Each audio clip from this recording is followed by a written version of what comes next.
Hello, and I'm back for another installment of my story.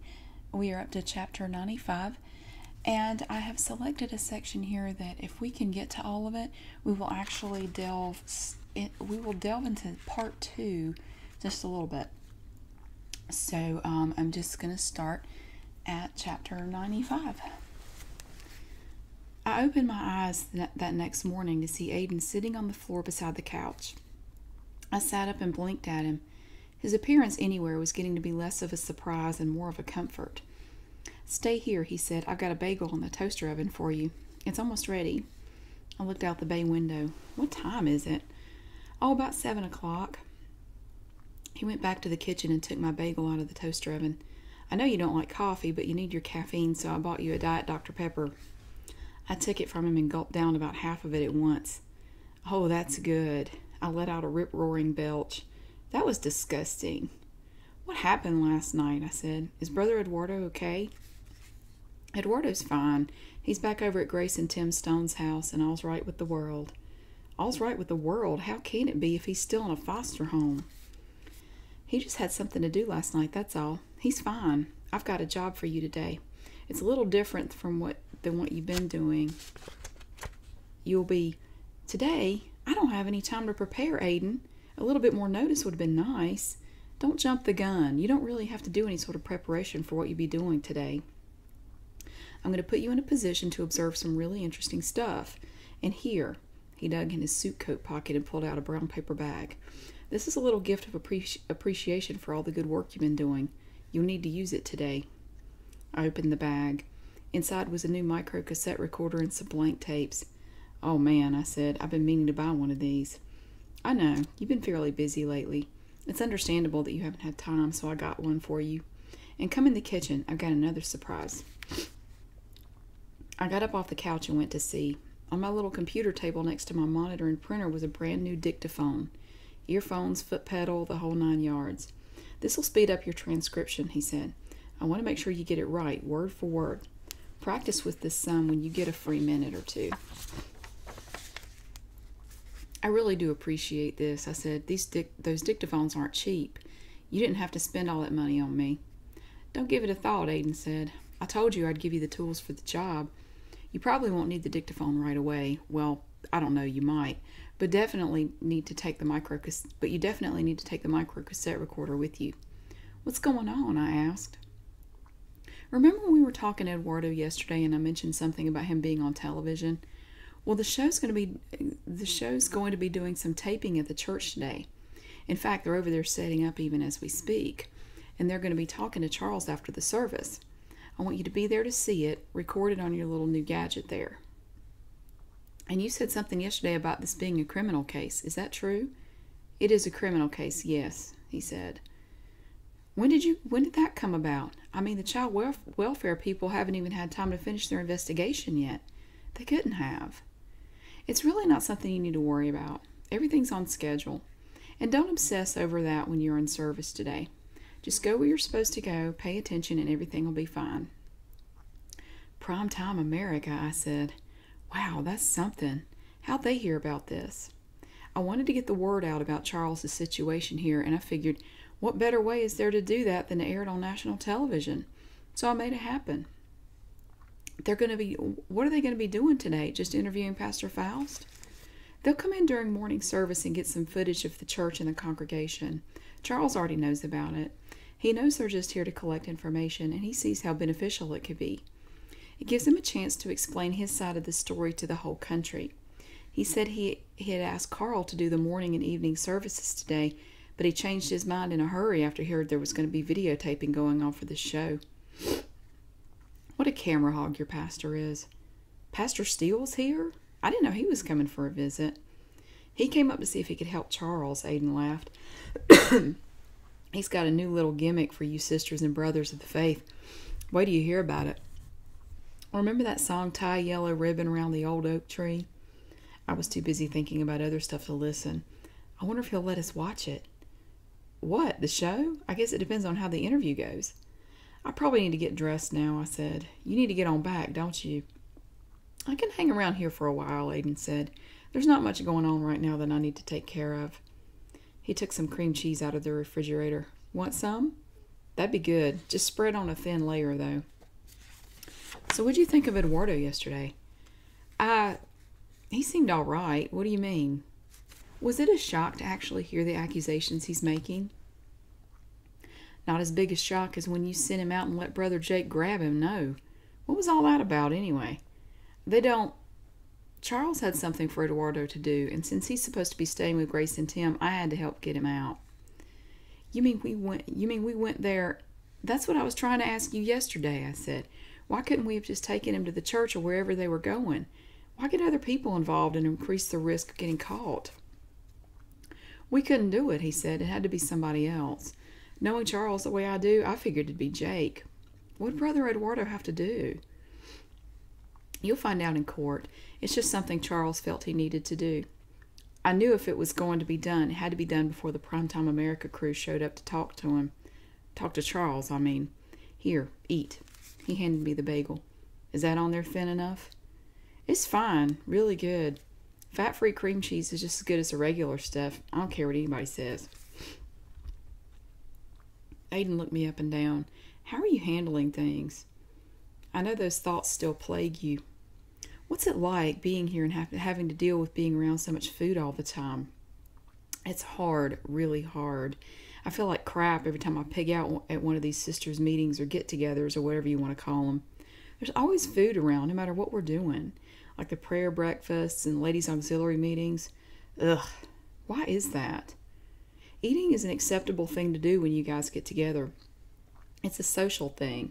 The brothers are the same way. Why do you think almost everybody in this ministry is overweight? Well, that's no comfort, I said. I can't escape it. It may be bad for me to say it, but I have no desire to grow fat in the Lord. I don't think I'd handle that too well. Well, eat your bagel and get dressed. I'll head on out so you can have some privacy. Okay. Aiden? Yes? Thank you. If you really want to thank me for the things I've done, then no matter what happens, you'll finish Charles's story. Now, don't be late for the service. I won't. I know. See you in a bit. It was a madhouse at the church that morning. People were running around everywhere. The ladies' bathroom on the main level was jam-packed with sisters touching up their makeup and fixing their hair so they looked good for the cameras. I brushed my hair in the bus and walked on in to get a good seat, or whatever seat the usher wanted to put me in. It's not like you really have a choice. Sister Andrea had called me that morning just after Aiden left the apartment to tell me that Sister Gabby was giving Sister Veronica and her a lift to the church, so I didn't have to come get them. I'm glad she called. After talking to Aiden, I sort of forgot about those two. Again. I knew I had to get better about that. Maybe tying a string around my finger would help. Had Aiden said something about a song or tying a string or a ribbon around something? I tried to remember but couldn't. Sister Patrice was standing by the main entrance to the sanctuary when I got there around 8 o'clock.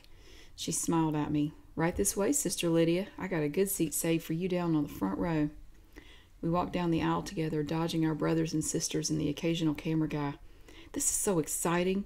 Wait till you write your grandparents and tell them your church is going to be on national television. My grandparents. Oh, God. I realized I hadn't written them a single time since I moved. I felt like a heel. After Sister Patrice seated me, I opened my notebook and wrote, "Note to self, write Grandma and Grandpa ASAP." They hadn't tried too hard to contact me either. I wondered if they were mad at me for basically dropping off the face of the earth. That's probably what it seemed like to them. If only I could tell them, I thought. If only they knew what all was going on up here. They'd understand if they knew. Hopefully one day I'll get to sit down and explain all this. Sister Andrea was fiddling with the barrette in her hair as she walked up the steps to the stage and took her place in the choir. She looked down at me and gave me the thumbs-up sign. I smiled and waved. Everybody was so jazzed about being on television, which seemed a little vain to me.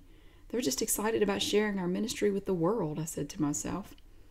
Pastor Faust came bounding out right on time, all smiles and happy and everything. It was a big change from the way he'd come out on that stage the last few times we met for service.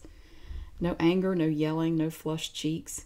All 3,000 of us parishioners gave him a standing ovation, probably because we were relieved, at least this morning, that we weren't going to get fussed at. The service that morning was weird.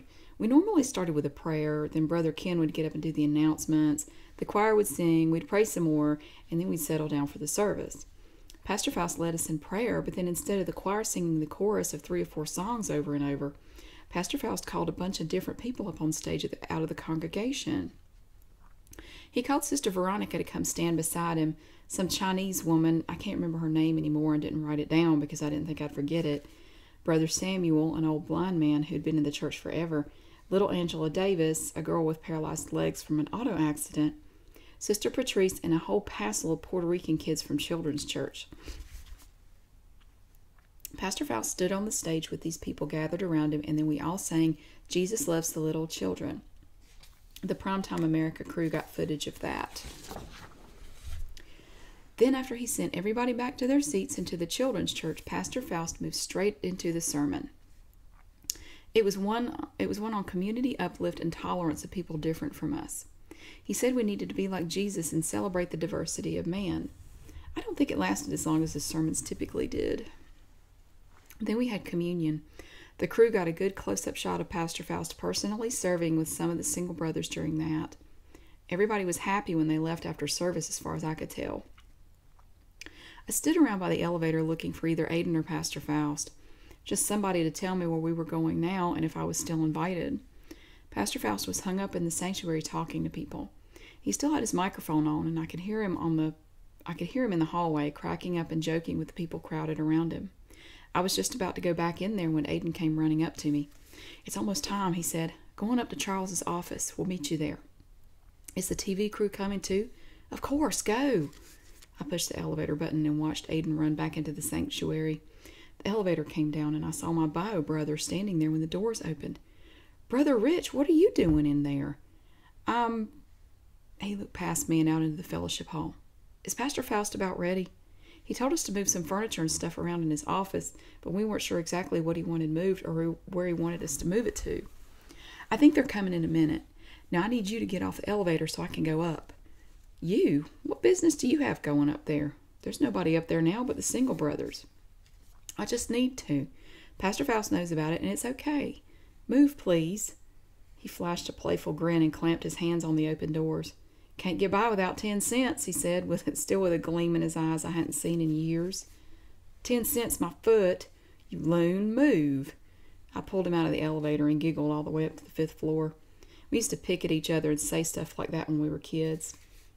The doors opened, and I was faced with about a dozen single brothers, all standing in the middle of Pastor Faust's office. The office door was wide open. You didn't see it that way too often. I didn't know whether to go in or wait out in the hallway. The brothers looked at me like I was a disease. "Oh, sister," one of them said, "you really shouldn't be up here. Maybe you should go back down to the fellowship hall. We've got some pretty important stuff going on up here right now." The elevator went back down and came up again almost immediately.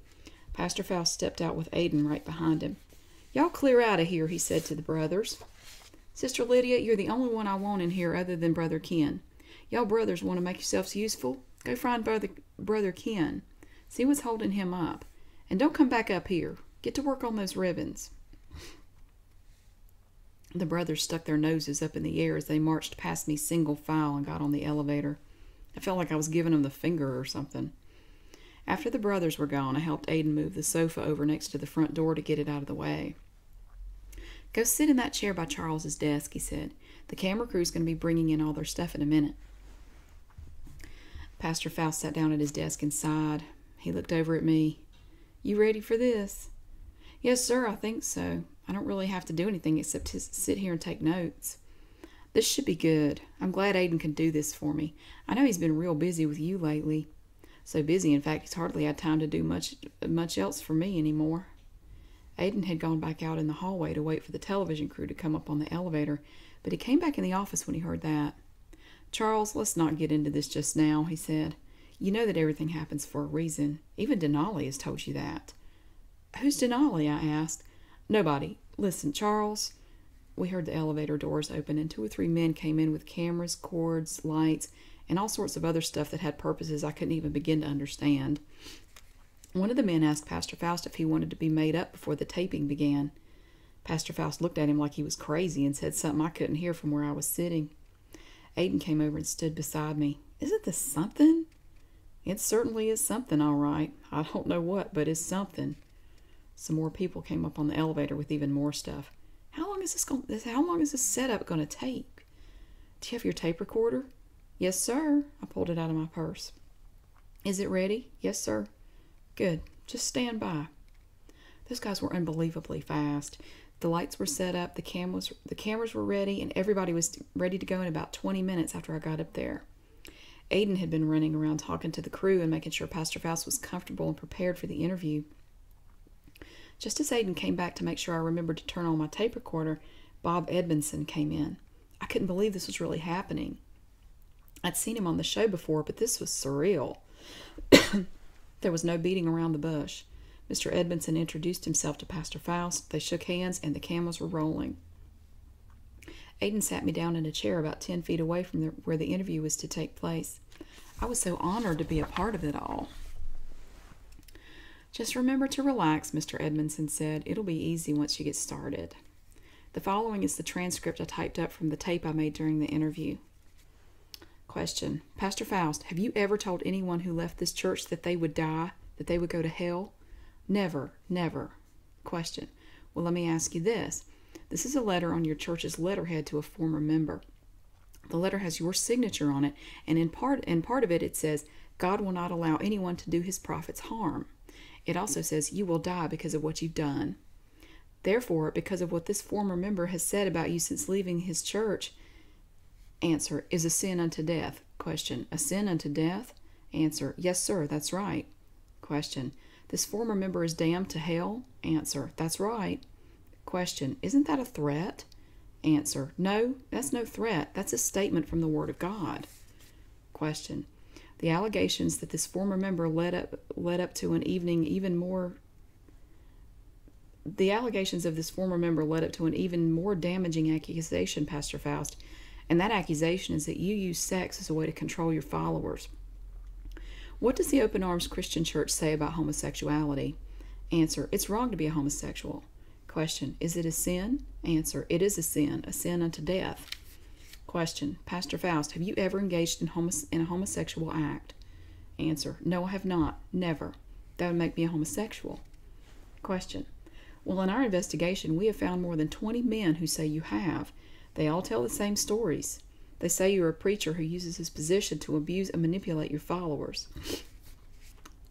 They all said that you asked them questions such as, what would you do if I was to get you?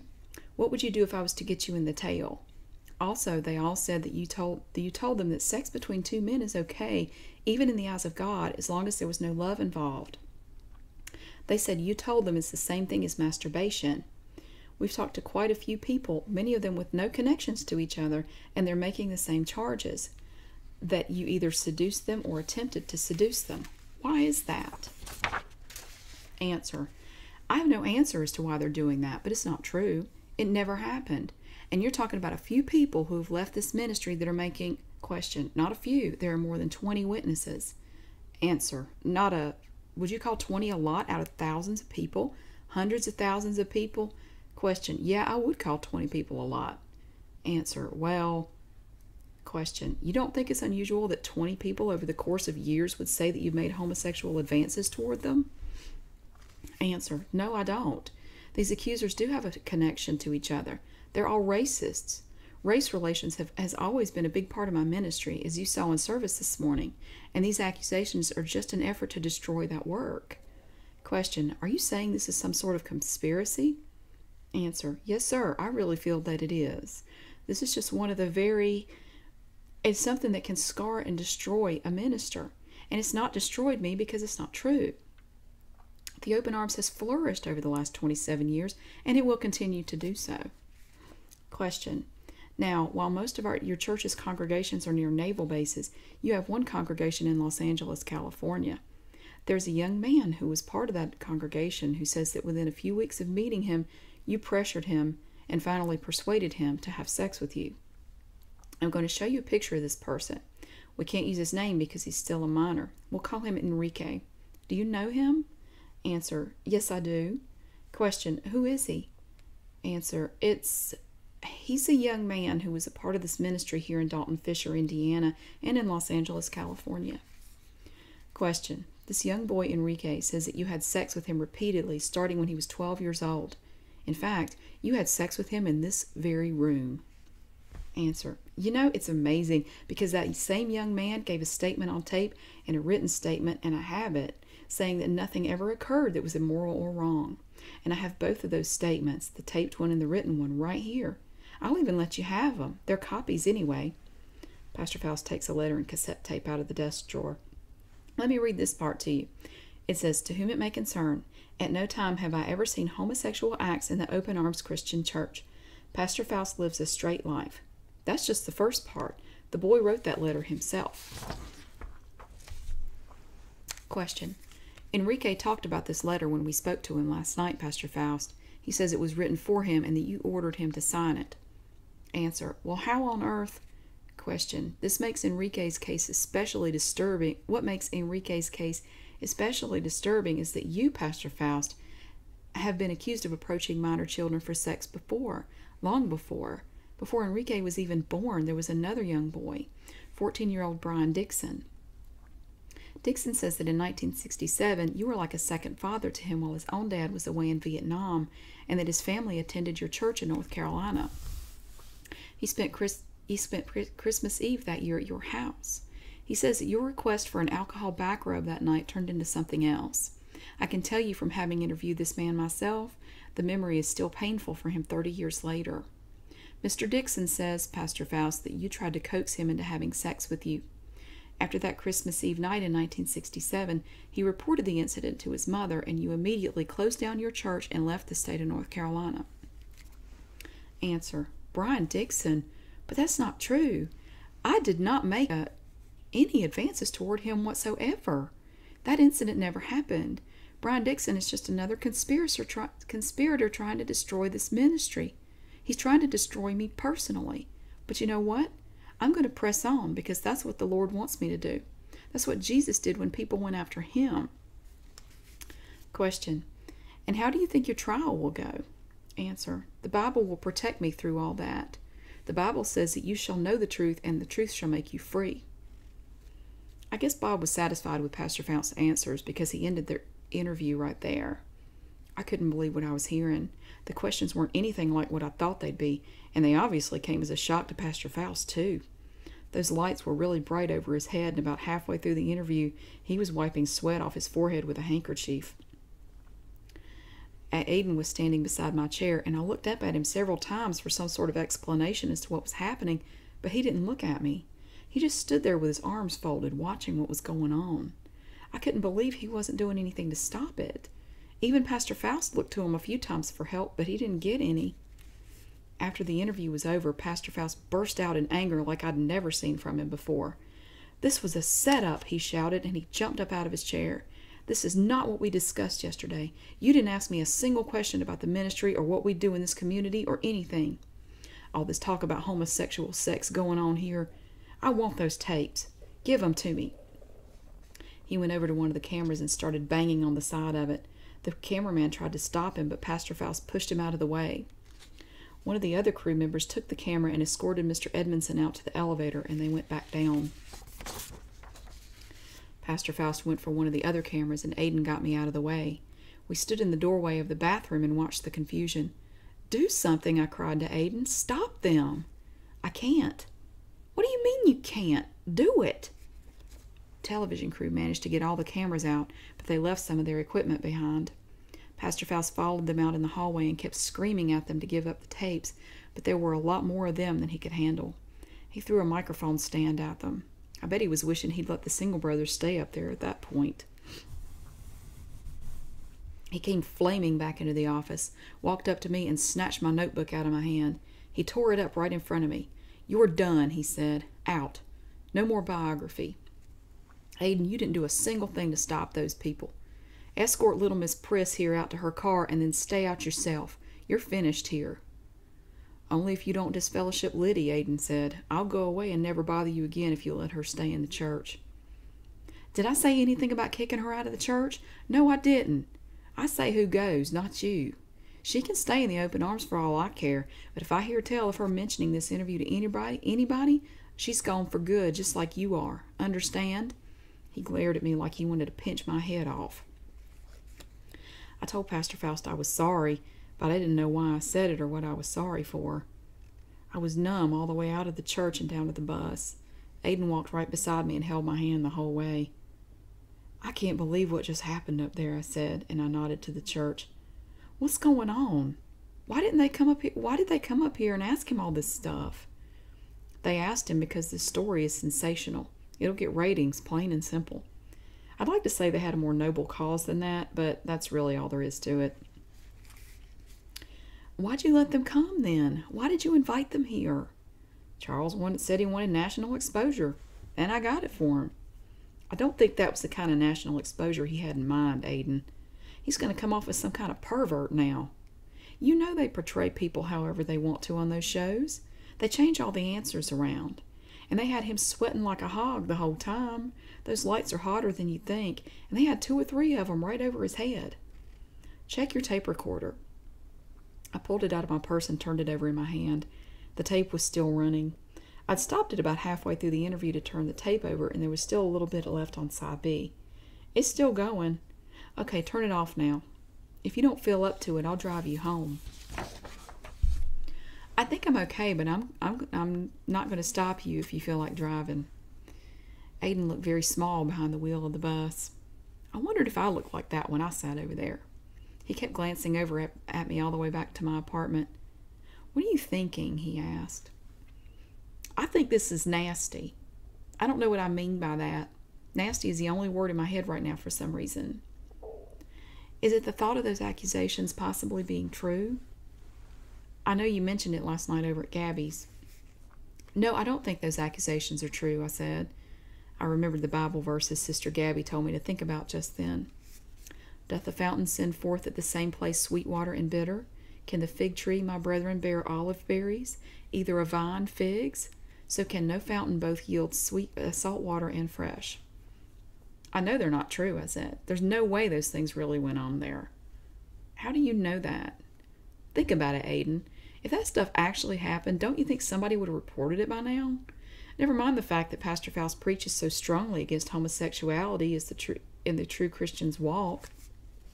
He'd never let the brothers do anything like what that guy was talking about, and he certainly wouldn't participate in it himself. Pastor Faust said the people who made those accusations are just disgruntled former members, and I think he's absolutely right. They weren't strong enough to stay in the ministry and live the true Christian life, so it sounds to me like they've got a case of sour grapes now. Like Pastor Steele said, true Christianity's not for wimps. They'll badmouth the ministry and Pastor Faust because they couldn't hack it here. Just like Drew couldn't hack it? That's different, I said. She didn't have a choice.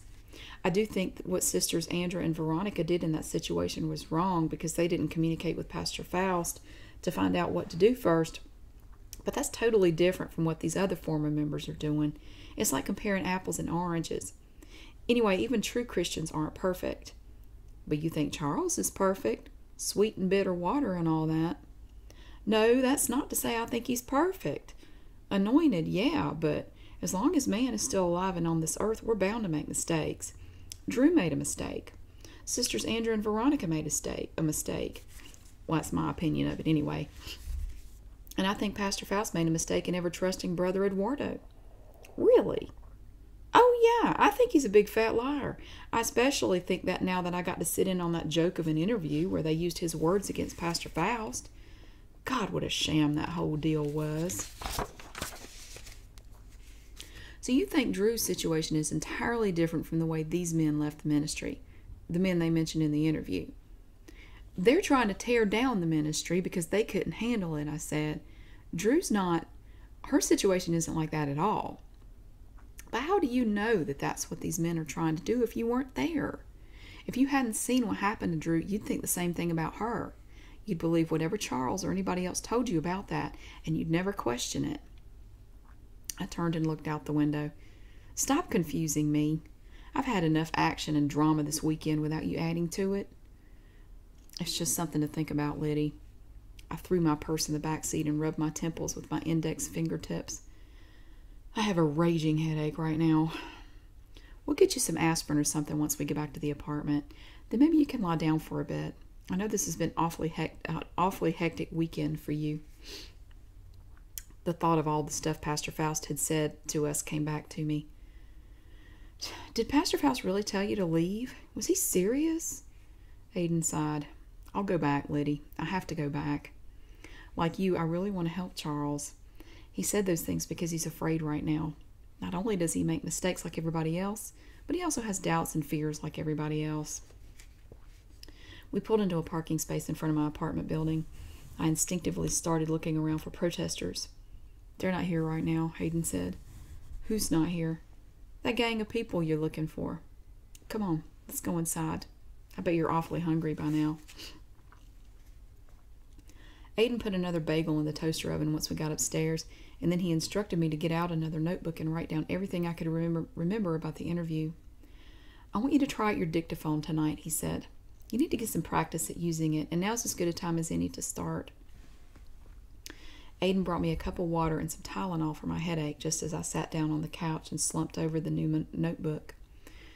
The pen was poised in my hand and ready to go, but just then it occurred to me, this whole thing was pointless. Aiden came into the living room with my bagel and container of fat-free cream cheese. Is something wrong? There's no reason for me to write anything now, I said. No reason to transcribe that tape, no reason to keep my notes, and no reason for you to hang around here.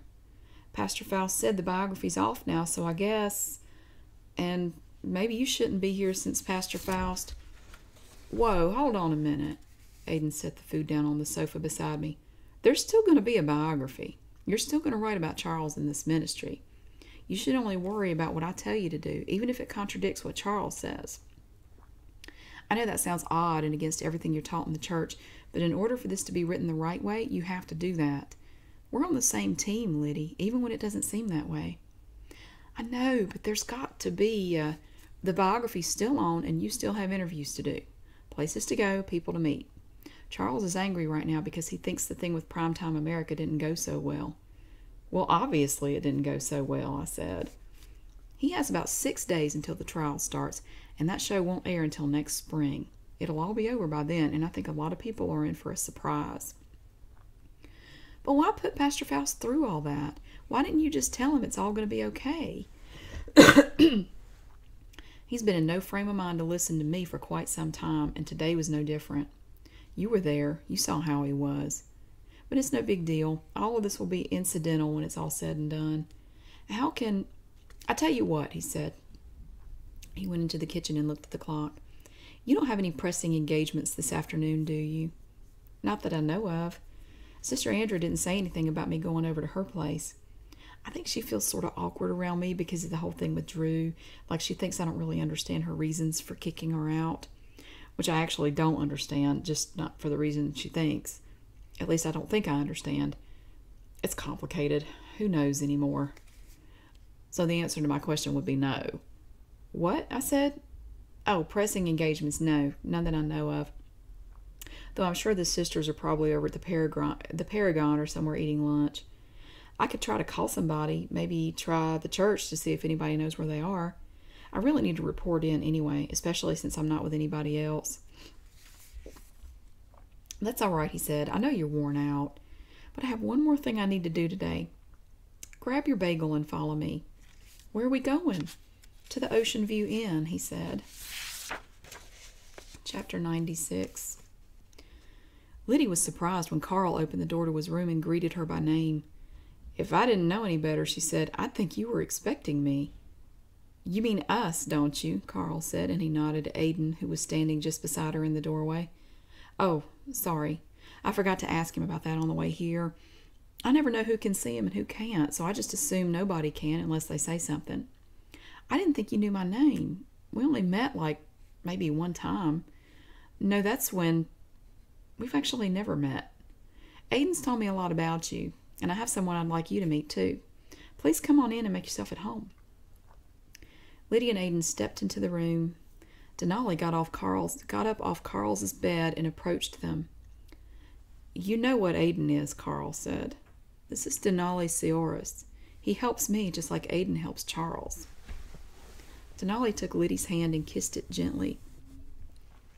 It's a profound pleasure to meet the woman who's going to do so much for this ministry, he said, and Liddy blushed.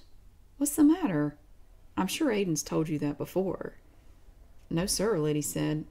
I know y'all think I'm going to help you do all these great and wonderful things, but honestly, all I've done so far is take notes and run around like an idiot. I did get to talk to this one crazy old woman. That was cool. But as far as helping Pastor Faust, Aiden touched her on the arm. Liddy, we really need to get started. We don't have much time. I'm sorry, she said. This is just so bizarre. How many of you angel people are there running around here? We're it, Denali said, as far as the open arms goes. Liddy just stared at Denali and Aiden. I still can't believe how real y'all look. Does everybody in heaven look like you? Aiden handed her the notebook and pen. Liddy, sorry. God, nobody back home would believe this. Carl and Denali took a seat in the only two chairs in the room, which left Aiden and Liddy no choice but to sit on the bed. Aiden put a blank tape in the recorder, turned it on, and put it on the edge of the table that sat between Denali and Carl. Liddy opened the notebook and hesitated. Aiden, what are we here for? Aiden laughed. I wondered how long it'd take you to ask that. We just want to have a little discussion about Charles. The relationship Carl and Charles have had these past... How many years has it been, Carl? Almost 12. 12 years. I can't believe it's been that long. Aiden sighed. Time sure does fly when you're having fun. Amen, Pastor? Aiden and Carl laughed. Liddy didn't know whether she should write those comments down or not. Since Aiden was involved, she decided not to.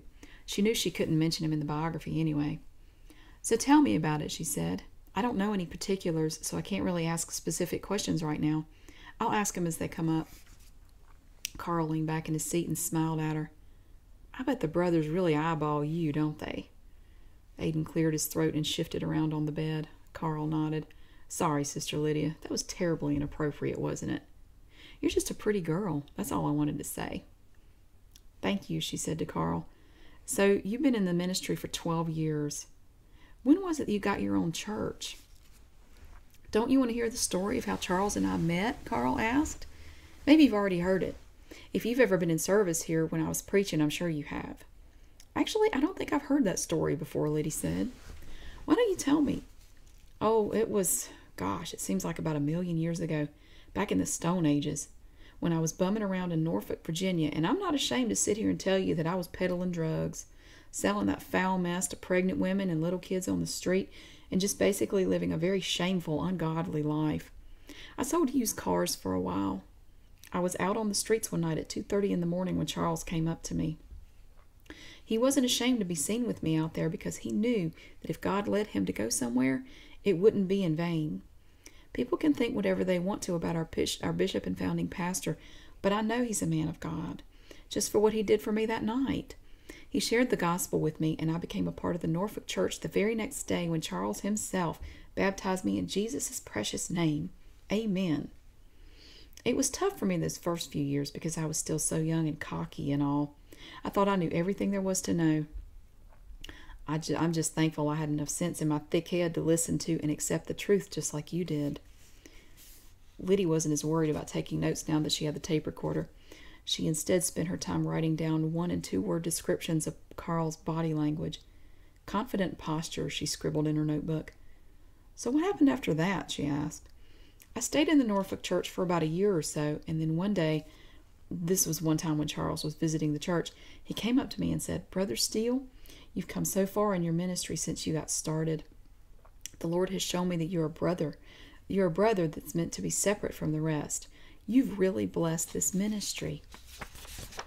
You've brought in so many new single brothers that, well, I can't even begin to estimate how many you've brought into my ministry. How would you like to have your own fellowship? Well, I looked at him like I couldn't believe it.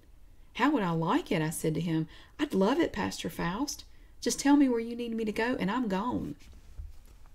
He sent me down to Baton Rouge. He said God had told him in a dream that one day a new power in the ministry would rise up down there, a powerful man of God who would take over the entire... Liddy noticed that Denali had sat up in his chair. He gestured to Carl and shook his head slightly. Carl stopped mid-sentence when he did that. She wrote down the observation in her book. Carl started over. Charles said he needed me to move down to Baton Rouge to start a fellowship there, and it was a full-blown church within less than a year. Amen, Jesus. We have us some pretty awesome services down there, I can tell you that. That's excellent, Liddy said. It really blesses me the way you rose up from such a, well, no offense, but from such a bad start to become what you are today. I mean, other than Brother Ken, you're like Pastor Faust's right-hand man, aren't you?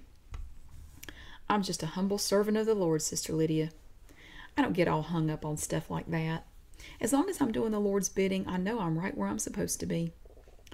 Liddy scooted up on the edge of the bed, sitting about 3 feet away from Carl and Denali. I have a couple questions that may be a little too nosy, and if they are, you just tell me. Go ahead, sister. Why do you call Pastor Faust by his first name? Even Brother Ken doesn't do that. Well, Charles and I have a very unique relationship. It's probably too complicated for me to sit here and try to explain now, but just suffice it to say that we each have a mutual respect for the other's position in the ministry. I still look up to him as my mentor, and he is the bishop and founding pastor of this church, thanks be to the Lord, but we have a mutual respect that took years of work and sacrifices to achieve. Yes, Jesus, amen. Okay. Liddy noted that Carl waved his hands around a lot while he answered the question.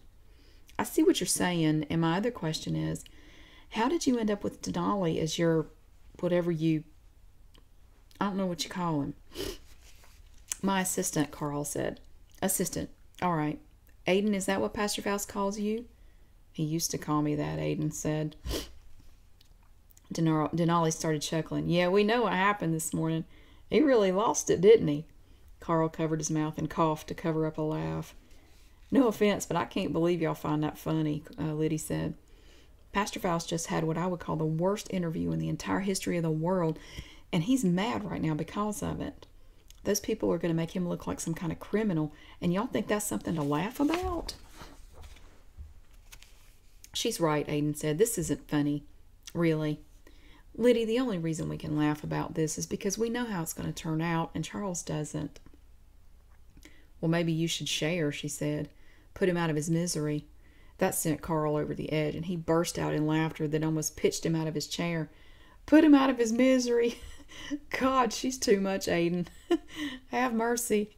We fully intend to do that, sister. What are you getting at? Liddy asked. I don't know what. It sounds like you. It's nothing, Aiden said. The interview will be good when it's aired. It'll be timely, and it will clear up any confusion about the situation. Truth will prevail. Let's get back on track, Denali said. What's your next question, sister? But he didn't actually answer my question. My question was, how did Denali end up as your assistant, Pastor Steele? Oh, that. Carl crossed his legs. The Lord comes to very special men who follow the truth. He comes to us by way of angels, and these angels become our assistants here on earth to help folks like you, see? And we, as I said, there are only 2 of them here in the open arms. That's Aiden and Denali. Obviously, Aiden came along a lot sooner than Denali did, since Charles has been in the truth business longer than I have. Denali came to me after I'd started the church down in Baton Rouge. And I tell you what, sister, things have really taken off down there since then. The Lord just keeps on blessing and blessing. Amen. How big is your congregation now, Pastor Steele? It's about 500 now, give or take. I know that's less than what you're used to seeing here. Aren't we supposed to be talking about just Charles? You're right. I'm sorry, she said. It's just that I find it's not every day that I get a chance to talk to somebody like you. Liddy looked down at her notes, then back up at Carl. Wait a minute. You heard what happened to Pastor Faust in that interview? That's what Denali said, right? That's right, Carl said. So you know Pastor Faust canceled the biography. There's not going to be one now. Aiden said Pastor Faust only said that because he was mad, but still, he did call it off. Why are you still talking to me? Aiden was right. Charles doesn't know what he's saying right now. He's half out of his mind with fear, and he's bad about making snap decisions when he's afraid. You can't take everything he says when he gets like this as the gospel truth. Carl stretched his legs out straight in front of him and clasped his hands behind his head. Do I look scared? He asked her. No, sir. Do I look like a man who's worried half to death? No, sir. I'm going to let you in on a little secret. Charles isn't the only one who's going to suffer in this trial. I'm going to have to take that stand and get grilled myself. I know that sitting here right now today. I've known that for quite some time. But do you see me gnawing my fingernails down to the nub over it? No, sir. What does that tell you then? Liddy fidgeted with the cap on her pen. I don't know, sir. Maybe that there's nothing to be afraid of, nothing to worry about. You got it in one, sister. Now, if we could just get Charles to see that, we'd be in business. Liddy sighed. It's such a relief to hear that, Pastor Steele. I mean, really. Everybody in the church is so worried. Y'all need to settle down, Carl said. Stuff like this goes on all over the country every day, and the truth always wins out in the end. How many times is Aiden going to have to tell you that before it gets through all that blonde hair and reaches your brain? I mean, good Lord, sister. There's nothing to be afraid of. We're in good hands. Liddy noted the sweat circles on his shirt under the arms.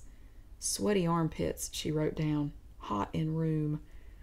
Are you coming to the trial, Sister Lydia? Denali wanted to know. Am I? She looked over at Aiden. I don't know at this point.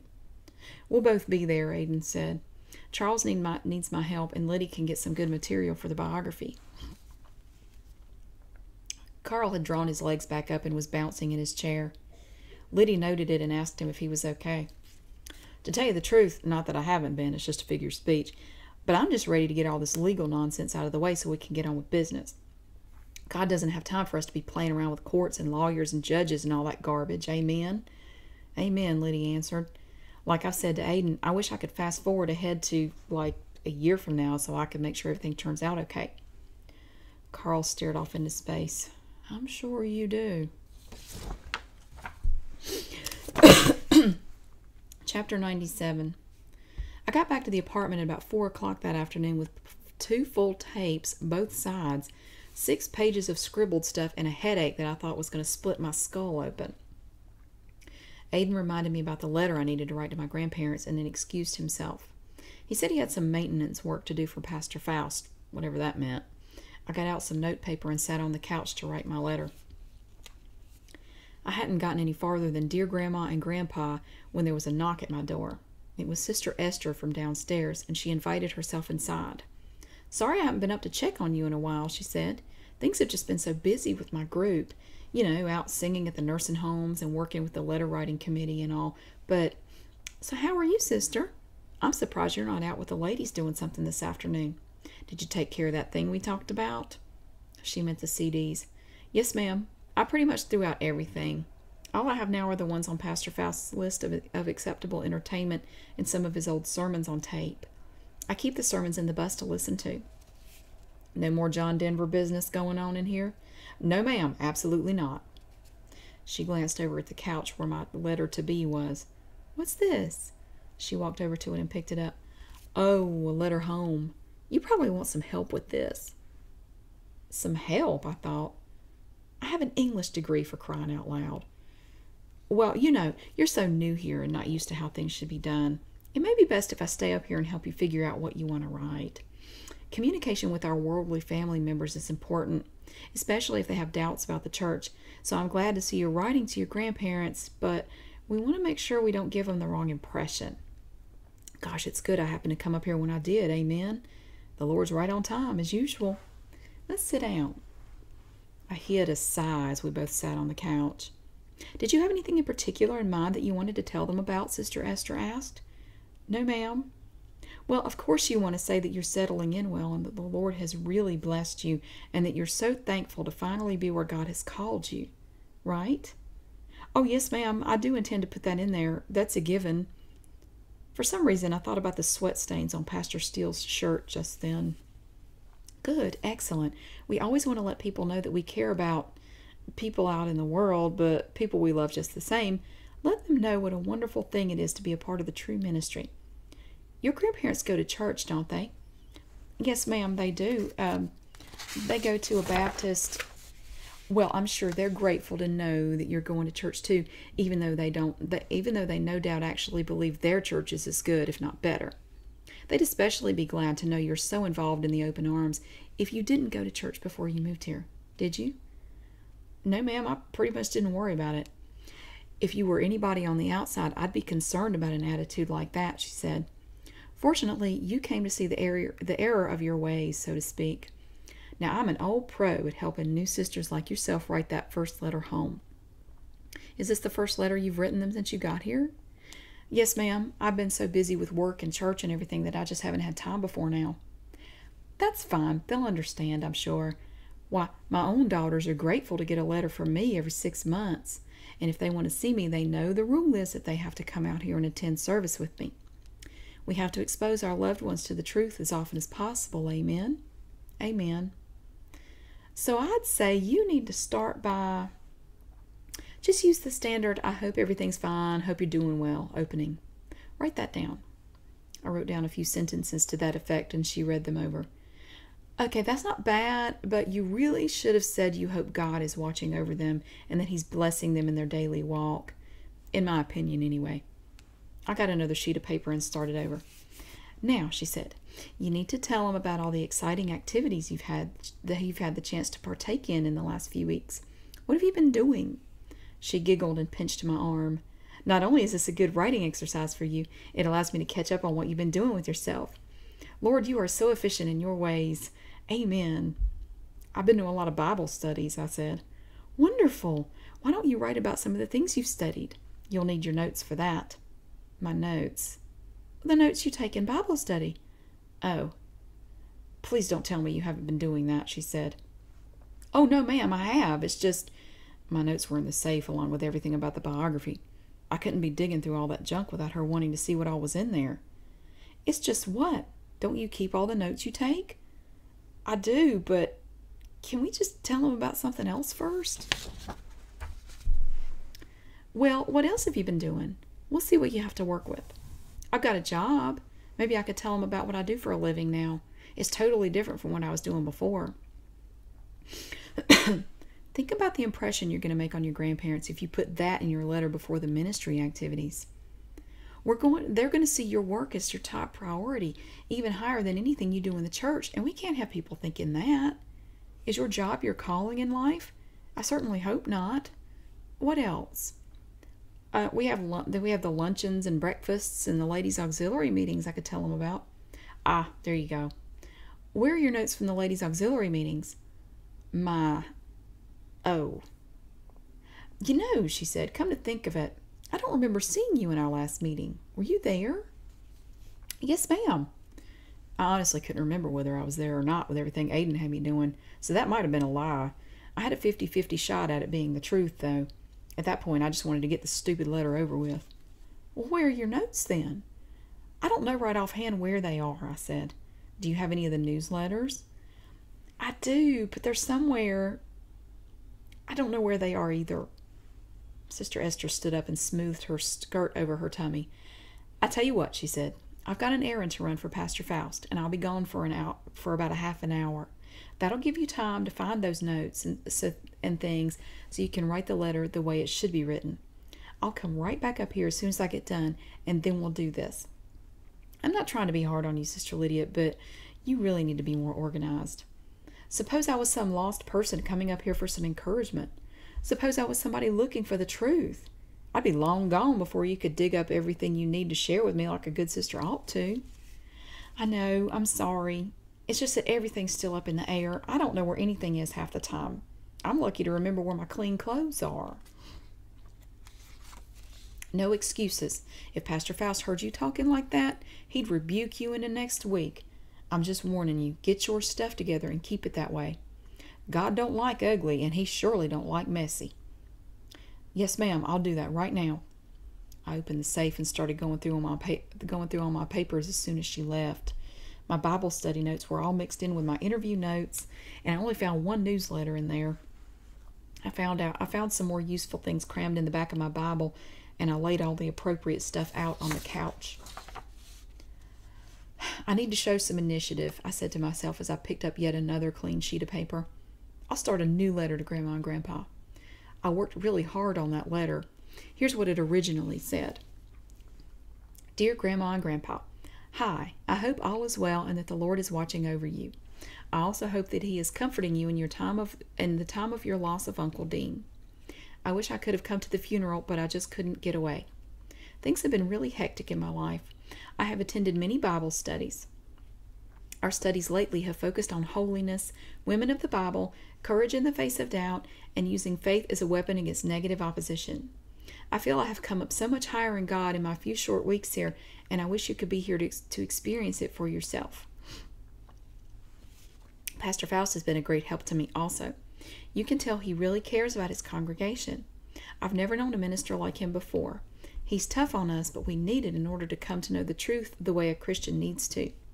Please pray that I continue to seek God's face and do His bidding. I also have found a job, and it blesses me how the Lord has guided my life there too. I no longer believe things don't happen for a reason. I have a wonderful job as a project support specialist for a company that manages investigational drug studies. I don't have to work weekends or holidays, and I get off every day at 5 o'clock, so I won't ever have to worry about missing service or Bible studies. The pay is good too, which allows me to tithe even more than I thought I would be able to.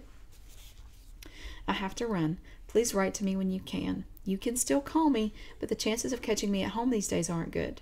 My ministry keeps me away from home most of the time, and I am so happy. Love, Liddy. I finished the letter about 5 minutes before Sister Esther knocked on my door, and I put a blank tape in the tape recorder.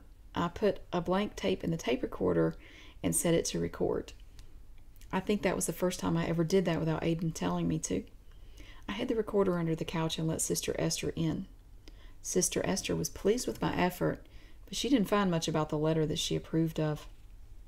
First of all, she said, I don't think you should say anything about your Uncle Dean. He's the one that committed suicide, right? Yes, ma'am. I think we need to just strike out that whole bit here about him. But won't that make me seem a little unfeeling? I mean, it wasn't long ago that happened, and I don't want him to think I've forgotten about it already. He wasn't just my uncle, he was their son. You still worry about what they think of you. Not good. And we can't get caught up in the mourning of people in the world, sister. All it does is allow your grandparents to feel like they can come to you. It's just not something that's appropriate for a sister of the faith to do. That sounds awful to you right now, I'm sure, because you haven't been here long enough to fully understand what that means. Pastor Faust has a very succinct saying for situations like this. Let the dead bury the dead. I don't know if I should... Trust me, you don't want to mention Uncle Dean in your letters. If they bring it up in a letter to you, you can tell him you're sorry he took his own life, a selfish act in itself that plagues people in the world, but I'd leave it at that. And you flat out lied about why you didn't go to the funeral. You didn't go because you knew God didn't want you there. He wants you here. This is the ministry He called you to. But I really couldn't get away, I said. Not to mention the fact that even if I had the time, I couldn't afford to fly down there. I'm flat broke. In the next paragraph, you say things have been... What? Let me see that. She took the drafted letter from me. Things have really been hectic. That doesn't sound too positive, does it? Sounds like we're just running you ragged and trying to wear you out. I'd say it like this. My life has been so full of wonderful activities in the Lord's service. That's better, don't you think? Yes, ma'am. Keeps you out of trouble, amen? Yes, ma'am. And you're learning a lot, too. A sister's first year in the ministry is always the toughest because you have to get used to not having as much free time as you did when you were out in the world. But you'll come to see it for the blessing that it is, all in good time. It is a big adjustment, I said. Amen to that. I remember going through just what you're having to deal with now, but the Lord will bless you for that. I certainly hope so. And then you list the names of some of the Bible studies you've been to. That's not exactly what I have in mind for you to do. You haven't had any dealings with the letter writing committee, have you? No, ma'am, not yet, I haven't. I can tell. You never just give the title of a Bible study. Some of them sound a bit odd without any explanation, and it leaves people curious as to what you actually learned in the Bible study. You list the scripture verses you referenced in the study, as well as some notes from what the sister who was teaching it had to say. You listed the titles of 4 Bible studies here, and you didn't bother to mention a single thing you learned from them. I don't mind you listing the titles, but go back and do it the right way.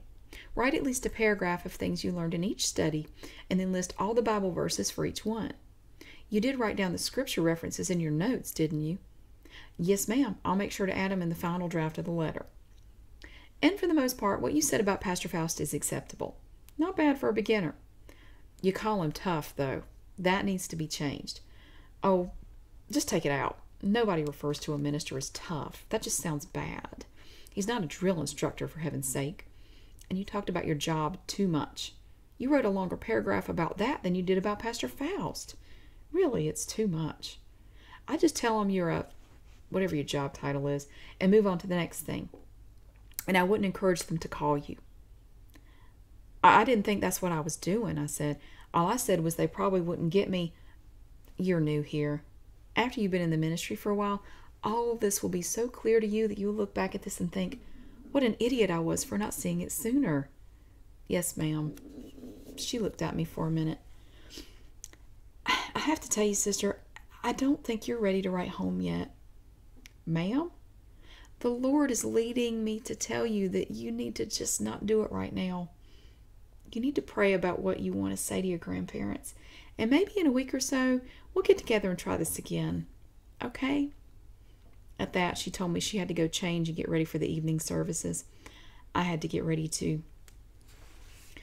Aiden appeared sometime while I was in the bathroom brushing my teeth.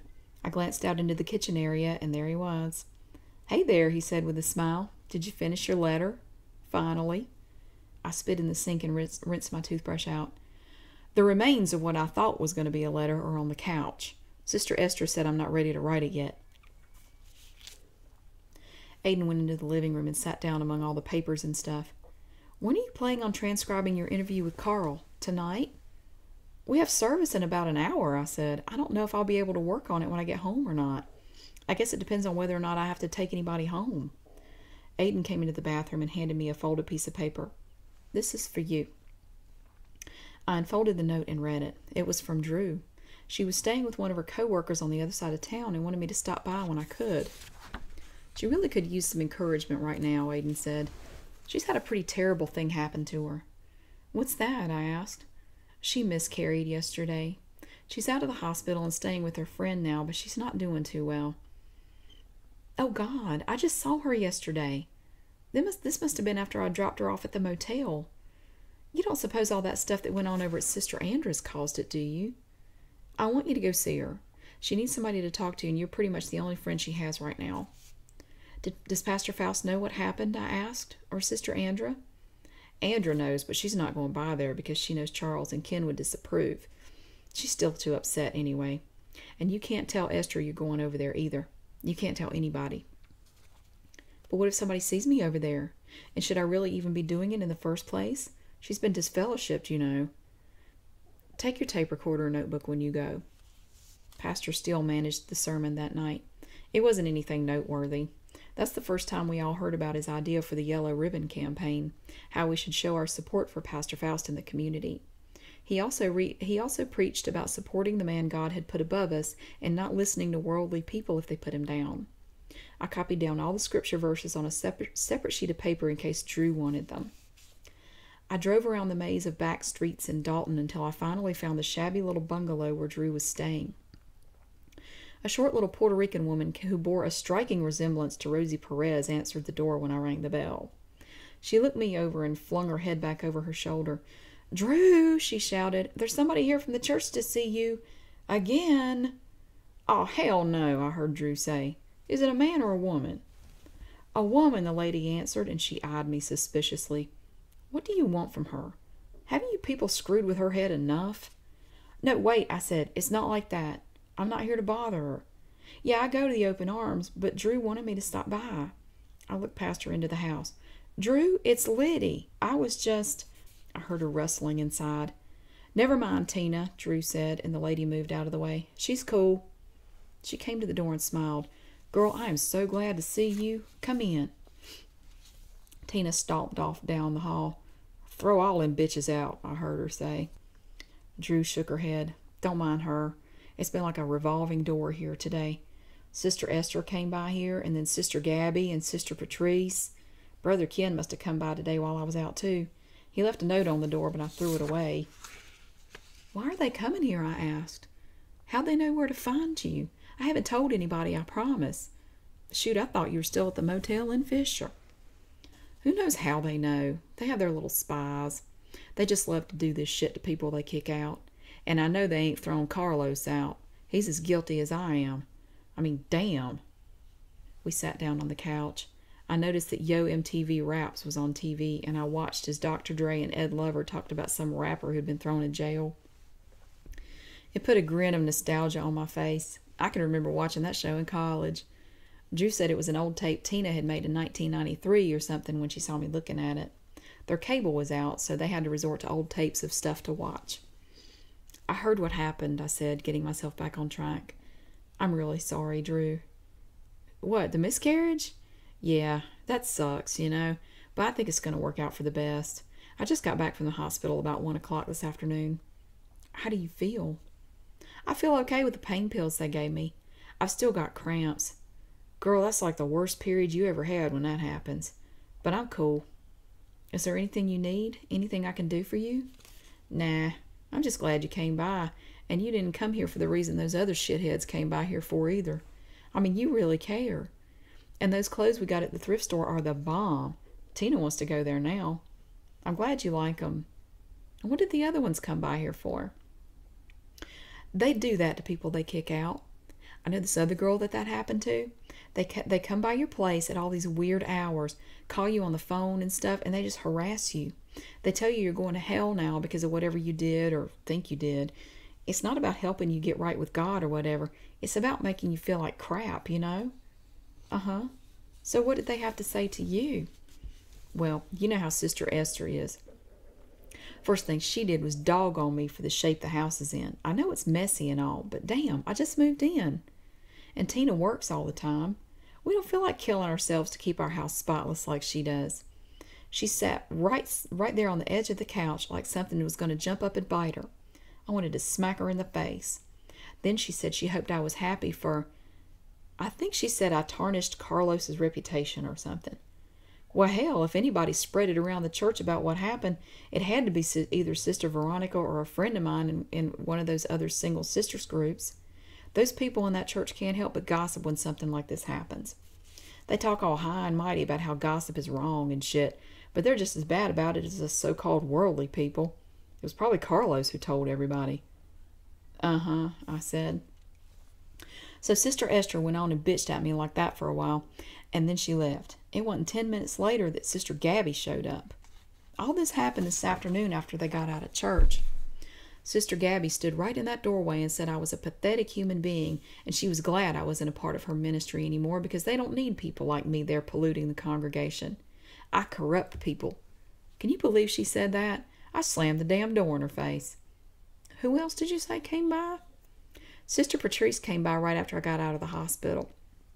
She was the first one to stop by, and she wasn't mean or nothing.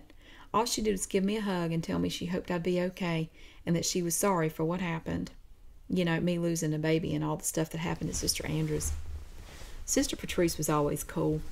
She did say she was disappointed that it hadn't worked out for me in the ministry because she thought it'd be a good place for me. A place for me to grow and become a better person or some shit. I don't remember exactly. I sort of tuned that part out.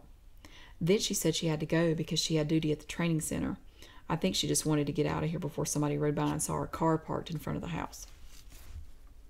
What did Brother Ken's note say? It was just some sort of a note to make it official that I wasn't welcome back at the church anymore. It's a form letter they give out to people who leave. They just changed the last paragraph to fit whatever your situation is. They tell you you've disgraced the ministry, you've shamed Pastor Faust, you go to hell for what you've done, stuff like that. And they tell you they'll call the police and get you for trespassing if you try to come back to the church. It's stupid. Why would anybody want to go back there? No offense, I said, but it's still my church. I want to go back there. No, I don't mean people like you. You fit in there just fine. I mean people like me who don't conform to their rules and everything they want you to do. I don't mean no disrespect to you when I say that, though. And hey, have you ever noticed that you don't know all their little rules until you break them? Then they give you hell for it, but it's like, hey, I didn't know, you know? I thought about the frustration I'd felt in certain situations I'd been in since I'd moved there, but I didn't say anything. I just sat there and let her continue. So Brother Ken's note was like the final kiss off to me, just letting me know I'm not officially welcome there anymore. But it's like, who cares? She huffed. I sure don't. I thought about giving her the scripture verses from that evening service, but I knew she wasn't interested. I was afraid she'd end up turning her back on God completely. I had to say something. She was just looking at me. What are you going to do now, Drew? What do you mean? I mean, what are you going to do with your life now that you're not a part of the church anymore? Well, I might as well enjoy myself since I'm going to hell anyway, right? Ugh. I think you should keep up your Bible studies. You still have your introduction to the OACC workbook, right? I left that over at Sister Andrews. Who needs that shit anyway? Even if I did try to keep reading the Bible and studying stuff, it just reminded me of those bitches and backstabbers over there. No thanks. But I was thinking about going back to school, though. Really? What for? I need to get my GED first, but I was thinking I could go on to get a 2-year degree in something after that. Be a nurse's assistant. I don't know. But it's free to get your GED at the community college, and free is a good thing right now. I don't exactly have a ton of money. I had some in a shoebox under my bed over at Sister Andrews, but they took that when I left. They said they'd keep it to make up for all the times I didn't tithe and give love offerings to the church like I was supposed to. And Sister Andrews said she was sure I'd been stealing from her and Sister Veronica the whole time, and they never wanted me to live there in the first place. She said they only did it because Pastor Faust wanted me there. Just whatever they have to tell themselves to make me... Damn. Whatever. How much money did you have? I don't know, maybe $300? Geez, Drew, why didn't you just put it in the bank or something? I was going to. Now I wish I had. I thought it was safe under the bed. I didn't even know they knew about it. I hate that for you. I really do. But hopefully you can get ahead now, staying here with your friend from work, right? Yeah, Tina's real cool about the whole thing. She's just pissed off right now at anybody from the church. I'll talk to her about you, though. You're not like the rest of them. I didn't know whether that was a good thing or not. The only thing that kept me from jumping up and running out of there was the fact that Aiden had wanted me to go talk to her. But how much was enough? How much was too much? Drew delivered me from my personal struggle. Look, I know you probably need to go. I don't want you to get in trouble for coming here and all. I'm glad you came, though. Let me give you my number. I pulled a piece of paper out of my pocket and let her write it down. Just call me whenever, she said. I'll be here at night most of the time, so just whenever you can. And you still have my number, right? I said. Yeah. I've got an answering machine. That's cool. She walked me to the door. You know what's funny, she said. I remember something Pastor Faust said in service this one time. He was standing up there all smiling and happy and shit, and he said, they won't care how much you know until they know how much you care. And then you got what happened to me. Ain't that something? You hang in there, I said. I know things look bad now, but it's going to get better. She looked out at the setting sun and sighed. Hey, tomorrow's another day, right? That's exactly right. Good night, Drew. Chapter 98. Pastor Faust's daughter, Hannah, drummed her fingers nervously on the steering wheel of one of the church vans as she watched the little bungalow from half a block away. Esther was sitting in the passenger seat with binoculars, trying to look into the living room window to see what was going on. She's in so much trouble, Hannah muttered. Esther put down the binoculars and looked at her. I never would have thought in a million years that she'd do this. It's like she just spit in your father's face. What are we going to do when she comes out? We're not going to do anything except take pictures. Hannah rolled down her window and checked the flash on her Polaroid to make sure it was on. It's such a shame, too. From everything Sister Andrews told me, I thought Sister Lydia was going to be a wonderful addition to that group. I guess I was being overly optimistic. I mean, look at her background. The child welfare job alone should have been enough of a red flag for all of us. And then there was the first time she came out here and lured Brother Brian out to that park 2 nights in a row. With everything else that's going on in the ministry right now, the last thing we need is to chase our With everything that's going on in the ministry right now, the last thing we need is to have to chase our members around. Absolutely, Sister Esther said. Sister Lydia is the only college-educated one in that group, and I don't think she's done a very good job of leaving some of those ideals behind since she became part of the ministry. I tried to help her write a letter to her grandparents this afternoon, and it was just dreadful. She needs to do some serious work on her letter writing skills if she hopes to ever get one in the mail. I think she needs to attend some of our Christian writing workshops. The sooner the better. Pretty sad for somebody with an English degree, huh? Hannah laughed. I'm glad Dad finally put a stop to that whole biography thing. It was a joke from the start anyway. I told him he needed to have Brother Jake or Brother Ken do it if he wanted it done right, not somebody like Sister Lydia. But would he listen to me? Esther gasped. Sister Lydia was supposed to write Pastor Faust's biography? How come I wasn't told about it? I'm supposed to be monitoring her since I live in the building. I think that information could have been useful to me. Nobody knew about it, Hannah said. It was supposed to be a surprise, but I guess it doesn't matter now that you know since it's been canceled. We weren't trying to keep you out of the loop. We just didn't want anybody to know about it and interfere with the work Sister Lydia was doing, or supposedly doing. But Dad finally came to his senses today after that interview with Primetime America. He said God revealed to him that Sister Lydia wasn't going to do his life story justice, and he needed to cancel the whole thing until somebody more fit to do the job could be found. That's unbelievable, Esther said. Imagine asking somebody like Sister Lydia, somebody who hasn't even been in the ministry 5 years, to take on a project like that. Brother Ken's been in the Open Arms for over 20 years, and he's hardly qualified if you ask me. How come Pastor Faust doesn't write it himself? Ministry is his life, not singing his own praises. He's entirely too humble for that. Oh, I agree 100%, Esther said. Absolutely. And now with everything that's going on, amen, yes. Hannah sighed and rested her hands on the steering wheel. But the Lord will pull us through this, just as he has through every other rough time we've had since the ministry began. We just have to support Dad and do everything we can to make sure that judge sees this thing the way it really is. We have to get the truth out there on the streets, too, for all those naysayers out there in the community. There's a real hatred growing in this county against us. I'm sure you know that. The protesters make sure I don't forget, Esther said. They hang around my building and try to talk to me, but I just go right on past them. I've told them that if they ever lay a finger on me, I'll call the police faster than they could wave one of their propaganda signs in my face. I keep my cell phone with me all the time now, just in case. I'm right there with you on that. Hannah reached in her purse and pulled out her own phone. I think everybody in the ministry should have one. You can never be too careful. You know, Pastor Steele had a good idea along those lines. He's got all his single brothers carrying pagers now. Did you know about that? Maybe Pastor Faust could do something like that for us.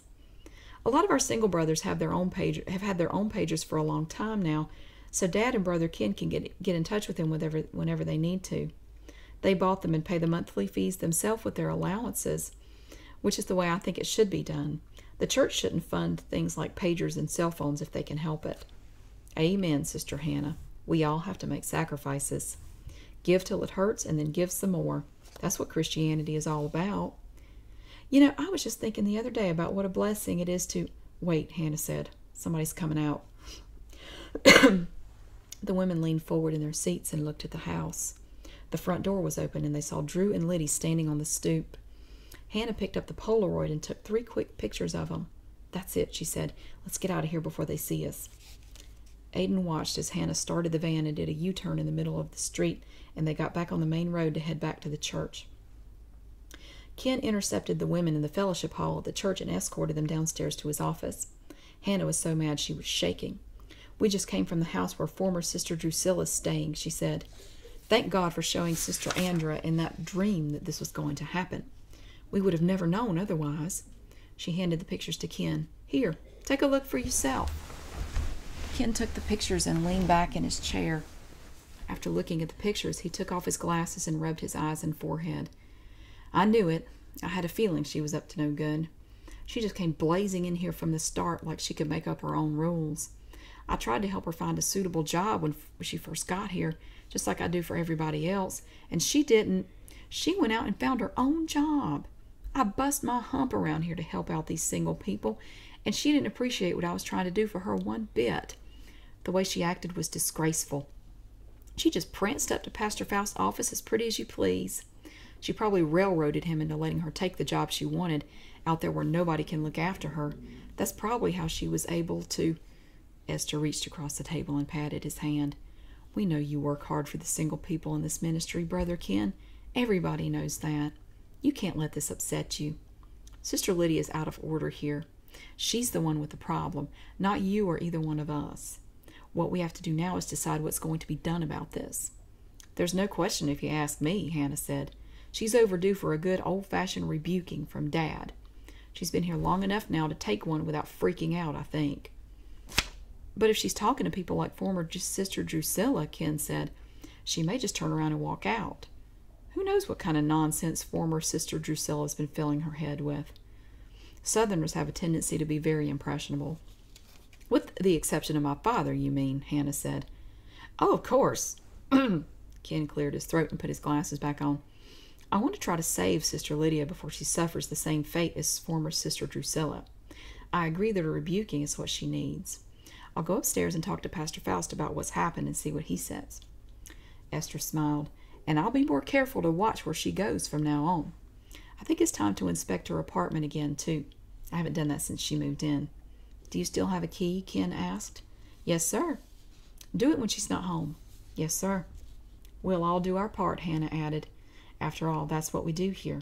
We save the lost sheep. Chapter 99.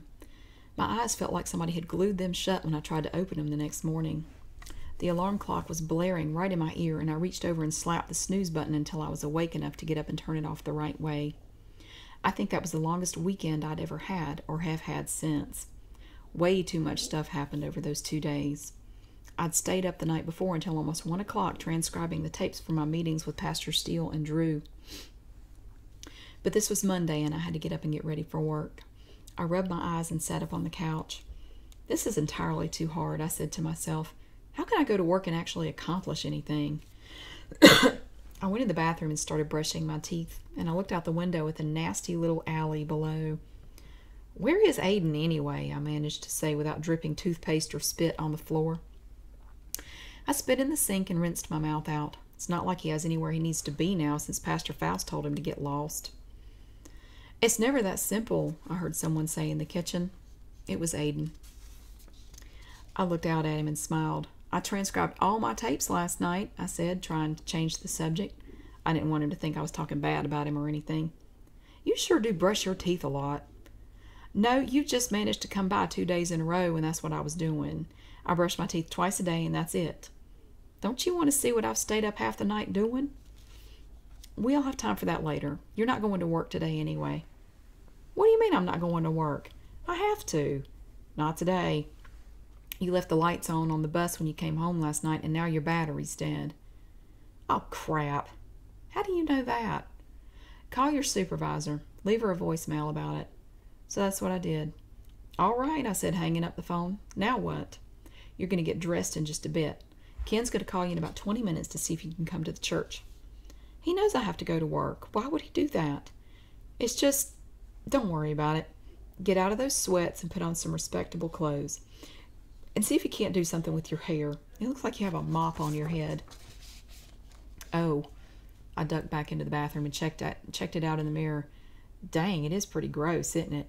You'd think long hair would just lay there. I grabbed a brush. It's my cowlicks. They make me look like I have horns growing out of my head. Aiden approached the bathroom door and gazed at me. He looked concerned. You really are tired, aren't you? Yes, sir, I am. Give me the brush. Come into the living room. He sat on the couch and had me sit on the floor between his knees, and then he began brushing my hair. I laid my head back against the couch cushion and enjoyed the experience. I can't remember the last time somebody did this, I said. There's something you need to know. Ken's not just calling here to chat. You're going to the church for something that's not going to be particularly pleasant. I turned around and looked at Aiden. Did I do something wrong? I know Pastor Faust isn't happy with me right now, but I thought we had that all cleared up. They know you went to see Drew last night. They know? How'd they find out? Oh, God. I'm in trouble. I am. Right? Well, you said this wasn't going to be pleasant. You've been here long enough now to have your first official rebuking. I know you had one when you came here for the conference in 1995, but this is the first one you've had since you moved here and became a bona fide member of this congregation. Just remember to take your tape recorder. But you're going with me, right? I can't. Sorry. I have some business to take care of this morning and it's going to take me a while. But how am I going to get there if I got a dead battery? Just tell Ken when he calls that you need a ride over there. Now turn back around and relax. He started brushing my hair again. Brother Ken sent Brother Stewart out in one of the church vans to pick me up. He asked me to sit in the far back, and then he didn't say another word to me the whole way there. Sister Hannah was waiting for me in the front office when we arrived at the church. She took me upstairs to Pastor Faust's office, but he wasn't there. Just have a seat, she said, and she left the office and closed the door. I opened my purse and turned the tape recorder on. This is Sister Lydia Roberts, sitting in Pastor Faust's office, I said. I'm waiting for my first real rebuking. I let out a little chuckle just then, though I don't remember what was funny. It must have just been my nerves or something. Pastor Steele came in about 5 minutes later. I turned around in my seat and looked at him. You're not nervous, are you? He asked me. A little. Yes, sir. Good. It's a good thing that you're a little skittish about this. Hopefully it'll keep you from making the same mistake twice. Amen? He sat down in Pastor Faust's chair and stared at me for what seemed like about 6 years. I timed the silence on the tape recorder later on, and it was really more like 2 minutes. I fidgeted with my shirt sleeve and cleared my throat. He kept on staring. Do you know why you're here? He finally said. No, sir. That was a lie, but I figured it was better than venturing a guess as to how Aiden had known. Here. He threw 3 Polaroid pictures across the desk at me. Maybe these will help. I picked up the pictures with shaking hands and looked at them. They were pictures of me over at Drew's house the night before. Oh. Yeah. Oh. You want to explain to me what you were doing over at former Sister Drusilla's house yesterday evening? Oh boy, this was a problem. He knew that I knew about Aiden, but what would he say if I told him I only did it because Aiden told me to? Did he even like Aiden? I just went to see her, I said with a squeaky voice. I sound like a field mouse on the tape, swear to God. Well, thank you, Master of the Obvious, Pastor Steele said. Stevie Wonder could see that. You know you're not supposed to associate with former members, right? Yes, sir. Not under any circumstances. Isn't that so? Yes, sir. So what happened to your brain yesterday? Did you take the rest of the day off after you finished your interview with me? No, sir. I just wanted to make sure she was okay, but I wasn't planning. Sister Hannah and Sister Esther saw you. They're the ones who took these pictures, and you have no idea how upset they are right now about this. They're so disappointed in you, and Lord knows we all have better things that we could be doing with our time than wasting it on you and your stupid decisions. Charles would have been here to talk to you about this, but he's meeting with his attorneys this morning. Don't underestimate the seriousness of this offense just because I'm the one doing the rebuking. Now we just have to decide what's to be done about it. Do you love this ministry, Sister Lydia? Yes, sir, I really do. I never meant to do anything against... And you know you're not to have any kind of communication with former members, yet you still went over there in broad daylight to see her. Went out of your way to do it, in fact. What if we just disfellowship you like we did former Sister Drusilla? Would that make you happy? No, sir. I swallowed hard. Aiden said I had to go.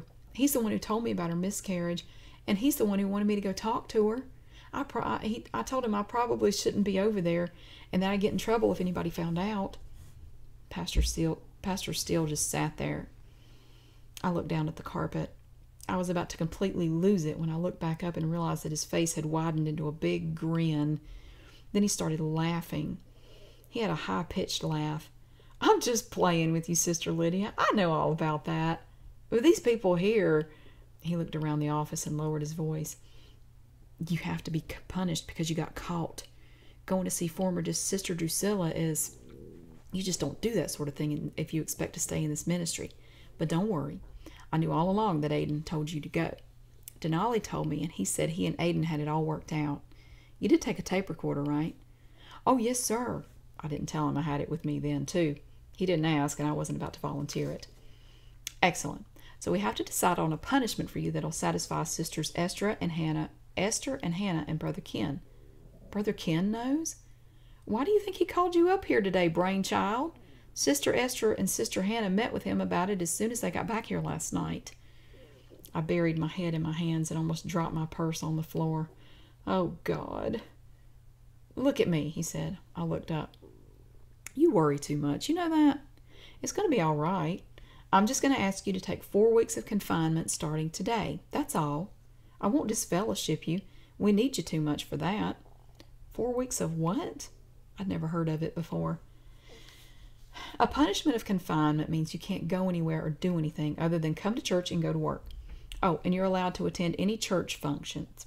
You have to report in every day when you get home from work, and you have to keep a log of how you spend your every spare minute of your time. No personal phone calls, no writing letters, no television, no radio, unless you're listening to one of our sermons on tape or something. That's acceptable. Think of it as grounding for adults.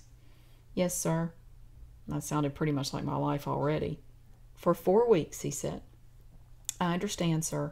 But how am I going to keep doing what Aiden wants me to do if I'm basically grounded? Aiden will take care of that. You just do everything he tells you to. That should make everybody happy with the way you've been dealt with. I sighed. Can't he just make it all go away? You sound like Charles, he said. He's an angel, Sister Lydia, not a magician. Yes, sir. Now, you need to get going. I'll call Brother Stewart to give you a ride home. See if you can't work up some tears on your way out, okay? He picked up the phone and started dialing a number. I sat there for a minute waiting to see if there was anything else I was supposed to do, but he just snorted at me and waved me away. I had nothing to do the rest of the day. There was a Bible study at Sister Andra's that night at 7, but it wasn't even lunchtime yet. After I got back home, I got out a notepad and made a chart, putting each hour on a separate line. I'd have to remember to write down how I spent my time each hour if I wanted to keep up and make it accurate. The phone rang. It was Sister Andra. I understand you have a few free hours today, she said. God, now Sister Andra knows, I thought. I'm between classes right now, Sister Andra said, so I thought I'd give you a call. Why don't you come down and help out with the Yellow Ribbon campaign? Actually, that was Brother Ken's idea. We need people to make little yellow ribbon pins, and we wanted to have them ready in time for the rally on Wednesday. Just basic assembly line type stuff. You'd have to work downstairs with the Single Brothers, though. Think you'd be interested in doing that? It looked good on my timesheet, but I had no way to get there. My bus won't start, I said. The battery's dead. I'll get somebody to contact Brother Stewart about giving you a ride. I wish I'd known you were here earlier. I could have just asked Pastor Steele about getting you to do this before you left. Save Brother Stewart a trip, you know. Sorry about that, I said. I have no idea what I was apologizing for. I did that a lot. It's all right, no big deal. Somebody should be there to pick you up in about 20 minutes. Just wait outside. I put my blazer back on and headed out the door. I hadn't been standing out there on the sidewalk for a minute when I saw Aiden coming down the street. You forgot your tape recorder, he said. Go back upstairs and get it. And I want you to take that and your notebook with you wherever you go from now on. Take a lot of blank tapes, too. Turn it on in the van on your way to church. Where are you headed? I asked. Go get your tape recorder. Keep it in your purse. I'll see you later. He walked down the street, past the old YMCA building, past the library, and on out of sight. I went back up to my apartment and got that stupid tape recorder. I was afraid somebody would find it and ask me what I was doing with it. There really was no explanation for it. Shoot, I didn't even know myself why I had it. Brother Stewart came flying up the street in the van about 5 minutes after I got back down there and came to a screeching halt in the parking space right in front of me. He rolled his window down. Let's go, Sister Lydia. I got stuff to do today, and I'd like to get back to it. Yes, sir. I got in the back again, but this time I noticed he kept looking in the rearview mirror at me. I smiled instinctively. I think this is going to turn out to be a pretty day, I offered. Excuse me? I said. I realized I was too far away for him to hear me. I raised my voice. I think it's going to be a nice day. Brother Stewart pulled the van over in an empty parking lot about 5 blocks south of my apartment. I checked to make sure the tape recorder was on. He unbuckled his seatbelt and climbed into the 2 rows of seats in front of mine. I know this is totally out of line, he said, but I just found out what happened to my cousin. I appreciate you going over there to check on her last night. I know you got in a ton of trouble for it, but I'm glad you went. It's good for her to know somebody from this church cares what happens to her. You're talking about Drew, right? I guess I should have called her former sister Drusilla like everybody else, but I didn't think of it.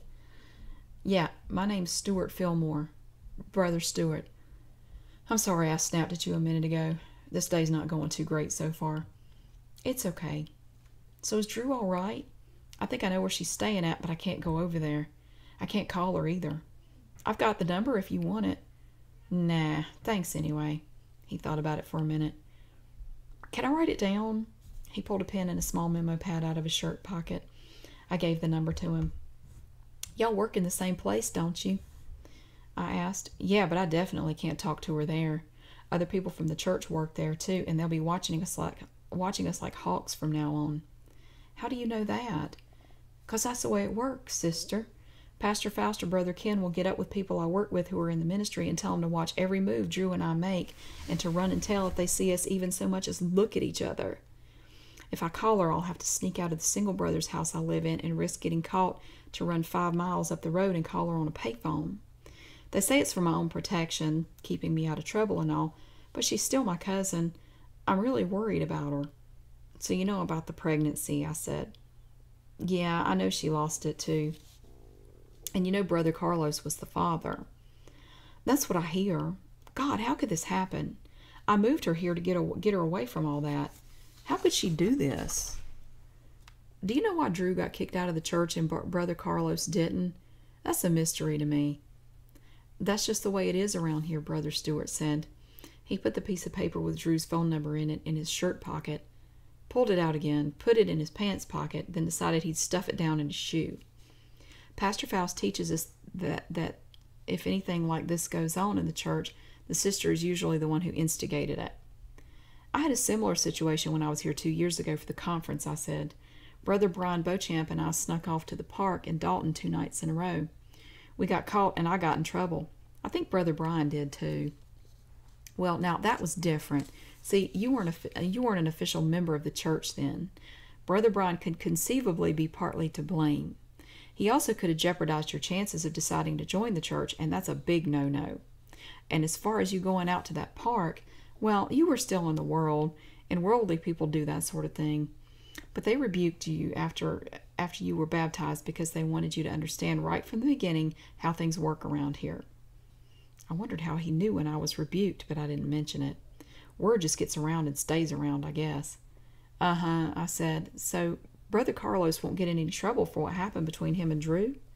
He's the one who bought the Boone's farm and went to her house. He's the one who got her pregnant that night. I know, but that's not the way they look at it, he said. The Bible teaches us that Satan uses women to tempt men and distract them from their ministry, their work for the Lord. That's why we segregate the sexes as often as we can. We can't always keep them separate. I mean, look at where I'm talking to you now. But Pastor Faust says we need to keep the sisters away from the brothers so they can concentrate on spreading the truth. It helps keep any worldly activities that waste our time down to a minimum. Some of the other sisters went to see her too, I said. Sister Gabby and Sister Esther gave her a hard time about what happened. Sister Patrice went by there too, but she was more sympathetic, I think. That's the way Drew tells it anyway. It's a bad, bad situation, he said. I was hoping I could help her by bringing her here. I went out on a limb to do it too. Yeah, I said, I heard about that. I guess there's only so much you can do for some people. Then it's up to them after that. But she said she was going back to school, I said. She wants to make something of herself. I really think We need to get out of here, he said. He got up and went back to the driver's seat. He put his seatbelt on and didn't say anything else the rest of the way to the church. Brother Ken met me in the fellowship hall at the church and escorted me downstairs to the multi-purpose room. This large room down the hall from Brother Ken's office, where some of the single brothers were working on making yellow ribbon pins. He left me down there without any instruction. I just turned around and he was gone. I stood by the door and felt lost. The brothers all looked up when Brother Ken and I first came in, but they didn't say or do anything to let me know what I was supposed to do. It was cold in there, I remember that. Very cold. I looked around for Richard, but he wasn't there. I saw Brother Brian sitting at a long table about 20 feet away, and I decided to go torture him for a while. I felt the others staring at me as I took a seat on the opposite side of the table from him. So what are we supposed to be doing? I asked him. He didn't look up. I had the day off work, and Sister Andra called me up and asked me if I wanted to come help y'all, but I'm afraid I don't know where to start. He still didn't say anything. A few of the brothers glared at me. You know what'd be better? I think we need to get some of those, I don't know what they're called, but those safety pins that have a flat edge on them, and you glue stuff to the flat side. That'd be cool. Brother Jake stood up from a table about 10 feet away. "Use what's in front of you, sister," he said. "Don't question Pastor Faust's decisions, and don't speak unless you're spoken to. If you want to help us, you'll sit there and work quietly like the rest of us were trying to do before you came down and interrupted us." Well, excuse me, I thought. I didn't ask to come here. We all sat there making those little yellow ribbon pins in complete silence for another 2 hours. I had reached down into my purse and turned off the tape recorder about 10 minutes after Brother Jake's comment. Then, without anybody saying a word, all the brothers got up and left the room single file. I just sat there and watched them go. It was noon according to the clock on the wall over the door.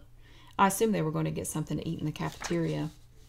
Aiden appeared in the empty seat to my right and nearly scared the mess out of me. "I wish you'd give me some kind of warning or something before you do that," I said, and I threw a yellow ribbon pin at his head. "Maybe ring a bell or something. Or hey, why don't you try going to the door and knock it? It's enough to make somebody paranoid. I feel like you're watching me all the time." "Do you have a blank tape left?" "Yeah, somewhere in here." I dug around in my purse. "Here's one." "Put it in the tape recorder." I did. "Okay, now, I want you to get up and go outside. Go around behind the church. Do you know where the picnic tables are back there?" "I think I do, yes, sir." "Turn on the tape recorder and go out there." "What for? My fingers are numb from sitting here doing this for so long." "Just go. You'll see why when you get back there." I got up and went back up the stairs, through the fellowship hall and out the main entrance. Nobody was around. They were all eating, I suppose. I took the sidewalk and went around the building. Brother Brian was sitting alone at one of the picnic tables out behind the church. I approached him. "What are you doing out here?" I asked him. He turned around with this horrified look on his face when he heard me. He started to get up, then sat back down. "I thought I'd eat out here for a change," he said. He gestured to the hamburger and plate of fries he had in front of him. I sat down beside him. "How come nobody else is out here? It's a nice day, and I thought y'all were always supposed to eat together." He sighed. "I'm not out here by choice. I have to eat all my meals alone and not talk to anybody for 2 weeks for something I did, something I got caught doing." "I guess you just messed up the no talking part, didn't you?" I said. "What were you caught doing?"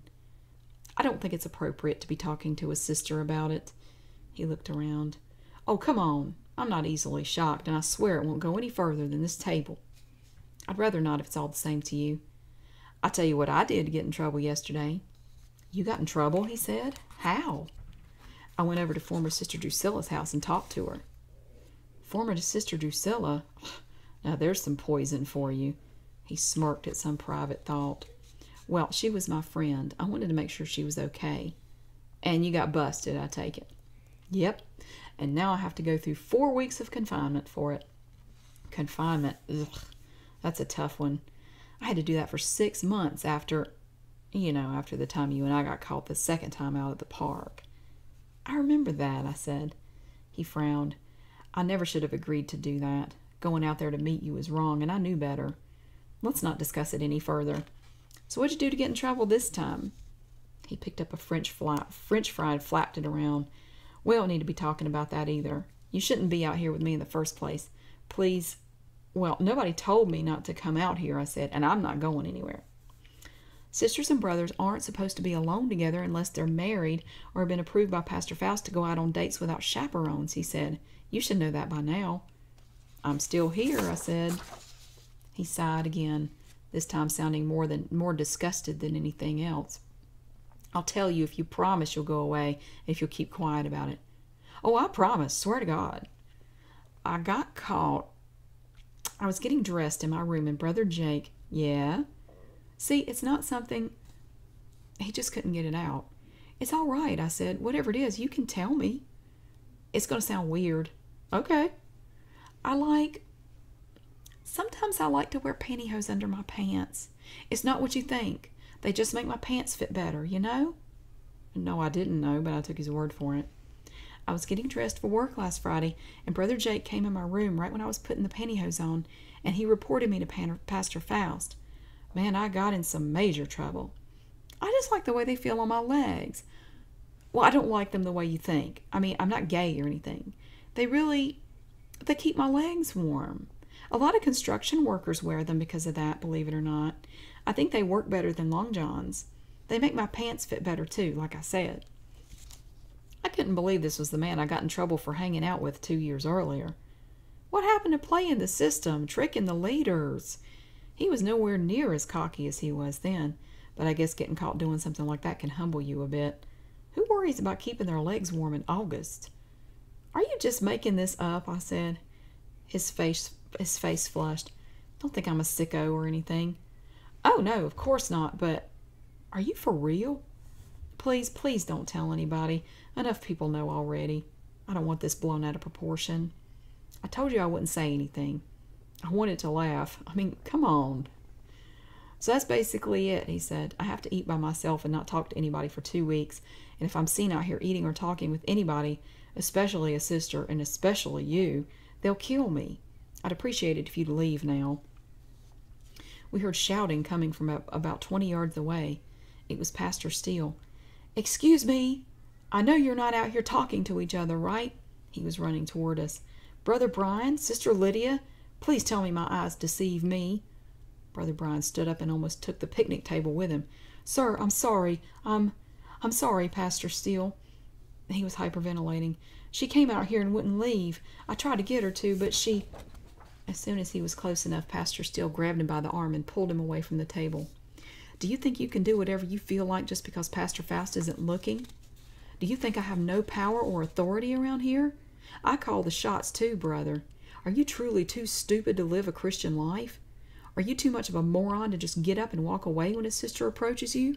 Is that what it all boils down to? Satan dangles a carrot in front of your face and you just sit there like an idiot and take it? No, sir, I didn't.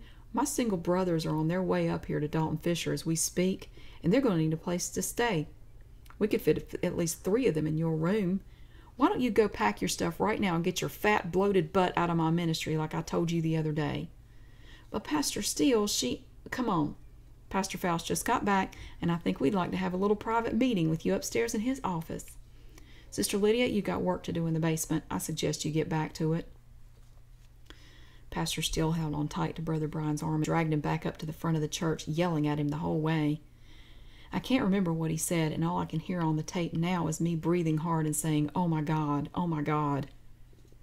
I went back downstairs to work on the yellow ribbon pins, and it took me about a half an hour to calm down and realize that Pastor Steele wasn't going to come down there and verbally bash me for what I'd done. My brain was mush by the time Brother Stewart dropped me off at home. Aiden was waiting for me there, and he opened the door just as I was about to unlock it. "You talked to Brian, right?" he asked me. I shushed him and got inside and shut the door. "Yes, I talked to him, but I don't think we should be discussing it out in the hallway for God and everybody to hear. I'm being punished for going to see Drew yesterday, which you already know about, and now I'm in trouble for getting caught talking to Brother Brian. The last thing I need at this point is for Sister Esther or somebody to hear me talking to some invisible guy about a meeting I had with 2 people I'm not supposed to be anywhere near. You know? Esther's not even here right now. Calm down." I went into the kitchen and grabbed a can of Diet Dr. Pepper out of the refrigerator. Then I opened it and chugged about half of it down. Hayden waited for the obligatory belch, but I reined it in a bit. "I don't get all this," I said. "Why did you make me go through that? And why do I have to be punished? Don't we have enough to do without me having to worry about that? Is everything you tell me to do from now on going to get me in trouble? 4 weeks of confinement. What kind of crap is that? All the members of this church are rebuked, Liddy. You're no different. What was Brian's punishment?" "Something about he has to eat alone and not talk to anybody for a while because he got busted putting on some pantyhose. That just freaks me out, man. Pantyhose?" I didn't know what to say to him. Then I thought we were both going to have a heart attack when Pastor Steele found us back there. "What other kind of punishments are there in the open arms?" he asked. I gave him a blank stare. "I have no idea. I don't know anything about how people are punished here, to tell you the truth." "How people are punished here? Odd that you would use the word here." "What's odd about that?" I asked. "Well, you're at home, but you refer to the church as if it's a part of this little apartment." Okay." I didn't know what point he was trying to make. "Would you consider the way Carl talked to you to be a form of punishment?" he asked me. "The way he talked to me? What do you mean?" He went off and got my purse off the couch and pulled the tape recorder out. Then he rewound it all the way back to where Pastor Steele first came into Pastor Faust's office that morning to meet with me. We listened to the silence, then the anger in his voice that grew as he spoke to me. You could hear me almost whimpering at one point right after he asked me if I would like to be disfellowshipped. "You sound like you're about ready to cry," Aiden said. "How did you feel just then?" "I felt like crap. I felt like I'd let everybody down. All I wanted to do when I came here was learn how to live for God, walk in the truth, and not cause any problems. Seems like I don't ever do anything but screw up." "So answer my question." "What question?" I said. "Think about the way Carl talked to you, how he made you feel miserable and worthless. Then just as you reached the point where you were ready to fall apart, he tells you he was just playing with you." "Playing with you, Liddy." "He said those things because he knew it'd make you feel that way.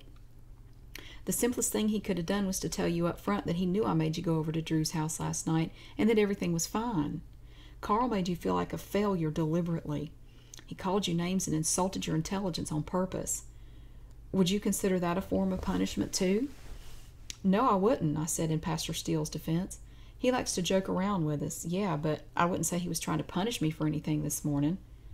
"Would you consider the way he spoke to you to be abusive or cruel then?" "I don't think so." "You didn't tell him about tape recording your meeting with him because you didn't want to risk upsetting him. God, please don't let Pastor Steele get mad, you thought. Anything but that. You never know what'll set him off. Am I right?" "You can hear my thoughts too?" "Did you think that? Yes or no?" "Yes, sir." Then he fast-forwarded the tape to where Pastor Steele was yelling at Brother Brian and me. He watched the expression on my face as he replayed that little scene out by the picnic table. Was he joking around at this point? No, sir, he wasn't. Think about that, Liddy. Oh, sorry, now we're at part 3. We're all the way up to River Road, part 3. Chapter 100. Sorry, I thought this was part 2. This is part 3. This is I think this is the final part. Chapter 100. It was the Monday before the rally, and I think Aiden had been tinkering with the bus again. It wouldn't start after I got off work. Nobody was happy to hear that. To hear that not only could I not give Sisters Andrea and Veronica a ride to the Bible study at Sister Gabby's house that Monday evening, but that I needed somebody to drive to Fisher and pick me up at work too. Sister Gabby ended up being the one to pick all 3 of us up since she was about the only other person in our group who had a car. "That's the trouble with older vehicles," she said on the way to her house. "There's always something wrong with them. It's time to trade it in once it starts costing more than a car payment to keep it running. And you have to think about your ministry, Sister Lydia. We depend on you. Now, I know things can happen to any car, but that old bus of yours is what, 30 years old? 40? 27 years old this year," I said. "It's a 1970 model. It normally doesn't give me any trouble. Well, you might want to give some serious thought to getting a more dependable car. That's what I'd do." I had the tape recorder on. "What about Sisters Andrea and Veronica? They don't have cars, and they get rides everywhere. How come I need a car and they don't?" They all looked at me like I was crazy. "That's different," Sister Gabby said. "Sister Andrea's a teacher in the Open Arms Christian Academy, and she voluntarily gives a lot of her salary back to the church in a special offering every month. And Sister Veronica's a teacher's aide. She does the same thing with her salary. They don't have the kind of disposable income that you're used to. They make bigger sacrifices, so I don't think it's asking too much for you to have a car that runs. Do you?" "But if they have a car," I said, "they wouldn't be dependent on other people to give them rides. And I don't have a problem with taking anybody in the ministry anywhere they need to go. Not at all. I'm just saying it might actually save the church some money if they at least had a car to share. The church wouldn't have to send anybody to pick them up, like Brother Stewart or whoever, using the church's vehicles and gas and all." Sister Gabby looked back at me in the rearview mirror. "But you're not considering the fact that Brother Stewart's an employee of the ministry too. When he has to give another employee a ride to church, he uses part of his salary for gas and upkeep on the van instead of giving as much in the monthly special offering. And we get to write a lot of this stuff off on taxes, whereas if Sisters Andrea and Veronica had a car, they couldn't write it off. And if they had to worry about all the expenses that go along with having a car, they couldn't give as much money to the church to forward the ministry. That's why most of the single brothers don't have cars of their own." "But you think I need a car." "You do," she said. "Instead of giving all that money to the church, I need a car. It's something you're not able to comprehend right now, but you will one day. The treasures we lay up in heaven are vast, but we must work all together for the upbuilding of God's kingdom. Understand? I gave up. Yes, ma'am. Like I had all the money in the world and just drove an old bus to be difficult. The Bible study that night devolved into a gripe session about the protesters in the upcoming trial and the feeling of helplessness the sisters all seemed to have. They wanted to do something to further Pastor Faust's defense, but the leadership wasn't giving them any ideas.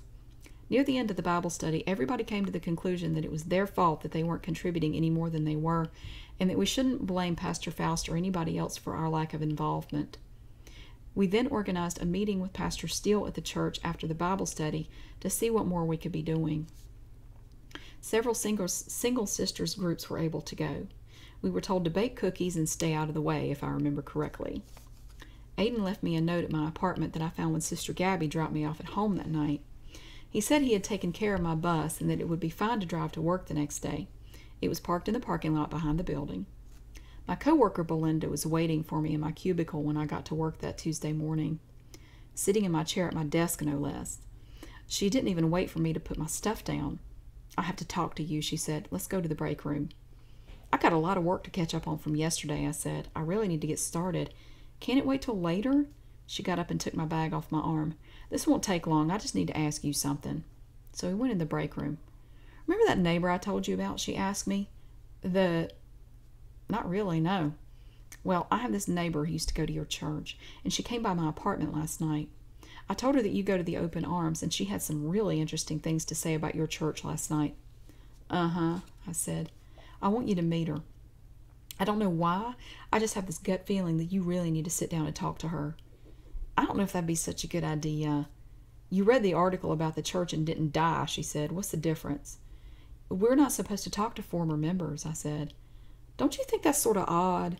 You might be able to get them to come back if you stay in touch with people who left. What if you had family in the church that left or something? Are you supposed to just totally ignore them for the rest of your life?" "The Jehovah's Witnesses believe the same thing," I said. "Once somebody leaves the church or has been disfellowshipped, you're not supposed to get anywhere near them if you're still a member. I do know that for a fact. Seems like you'd understand where I'm coming from, you being a Jehovah's Witness and all."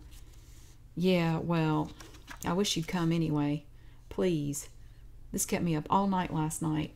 I prayed about it for a long time." "I just can't do it, Belinda. No way. I tell you what, if you get over there and feel really, really bad about it or like you're going to die for being over there or whatever, you can leave. Just please do me a favor and come by my place this evening." I remembered how Aiden had wanted me to talk to her. "I'll make a deal with you," I said. "I'll follow you home after work and talk to your neighbor, but in exchange for me doing that, you have to come with me to the rally at the church we're having tomorrow night for Pastor Faust." "Oh, I can't do that." "Really? Feel uncomfortable about it? Welcome to my world." She stared at me. "I can't." "Why not?" "Well, we're not supposed to." "You'll be with me the whole time, and I promise nobody will bite you," I said. God, I could get in some serious trouble for that. And I could get in trouble if anybody found out I went and talked to your neighbor, too. We're in the same boat, but this is the only way I'll do it." "All right, fine. I'll go with you, but you have to stay and hear my neighbor out." I met Belinda at her cubicle at 5 o'clock, and then I followed her out to the parking lot. We drove to her apartment, which really wasn't that far from mine, maybe a couple of miles. I didn't know before then that she lived in Dalton, too. Someone knocked at the front door not long after we got there. It was the former member. I don't recall seeing her at the conference in 1995, though she said she was still in the church at that time. "I was probably with one of the other single sisters groups under one of the other tents," she said, and she shook my hand. "My name's Renita." "So you moved here to be a part of the church?" "That's right," I said. "I'm Lydia Roberts. I moved here from North Carolina almost 2 months ago, but I've been—" Renita looked at Belinda and started laughing. I could tell she wasn't from around here. "I love your accent, by the way." We all sat down in the living room. I had turned on my tape recorder before I went into the apartment, and it was in my purse, which was sitting about 5 feet away from us on the floor. I cleared my throat. Like I was saying, I moved here about 2 months ago, but I've been a correspondence member of the Open Arms now for about 2 years, since I went to the conference in 1995. Renita leaned in closer to me, like she was studying my face. "That's a pretty big decision to make, picking up and moving all the way here just for a church. What made you do that?" I realized just then that no one in the church had ever asked me that. They just told me how blessed and encouraged they were by my leap of faith. I was so amazed and bowled over by Pastor Faust and the Open Arms when I was here for the conference that I decided to stay in touch with them, I said. And when I was here in 1995, Pastor Faust prophesied some things about me that have since come to pass. I was very impressed by his ability to do that, and it made me want to be a part of his ministry. What did he prophesy about you? He prophesied that I would have a writing ministry in the church and that I would move to Dalton Fisher within 2 years. He also had a lot of information from me that nobody could have known. Like he knew my middle name was Matilda, that I had suffered from an eating disorder in the past, and that at that time I still believed in evolution. It was amazing. Renita sighed. I remember him saying things like that to people, acting all big and bad when he did it like he was God or something. I noticed he did it a lot more often for people who hadn't yet decided to join the church and for people who'd been here the longest. The rest of us were left out most of the time. You mentioned that your brother goes to the church, Belinda said. Is it possible that he told your pastor those personal things about you? I asked him about that, and he said he hadn't told Pastor Faust anything about me before then. Okay, but is it possible that he used some other means of finding it out through your brother? There's no way he could have known. Silence. Neither one of them seemed to know what to say. He's anointed, I said. There's no other way to explain it. There's a huge 3-ring binder at the church that's full of prophecies that Pastor Faust has made that have come to pass. I've seen it myself. Well, Renita said, let me tell you about my experiences in your organization. I shivered. It felt very wrong to be there. I was baptized into the Open Arms in 1994, not long after one of the sisters came up to me in a grocery store parking lot and invited me to a Bible study at her house. It was cool and all, real laid back. I went to the Methodist church in Dalton growing up, but I didn't go there much after I left home and was living on my own. I still had this desire to get back into it again, but the Methodist church just seemed to be lacking something, you know? All the services were boring. The people I met at the Open Arms were just more, I don't know, upbeat. I was like, hey, these people truly love God. They've dedicated their entire lives to Christianity, and they're actually happy about it. I only went to the Sunday morning services at first, but then they told me I needed to get involved with one of the single sisters groups, so I did. My group members wanted me to bring my friends to church, but the people I was hanging out with at the time were like, no way, so I didn't get too far with them.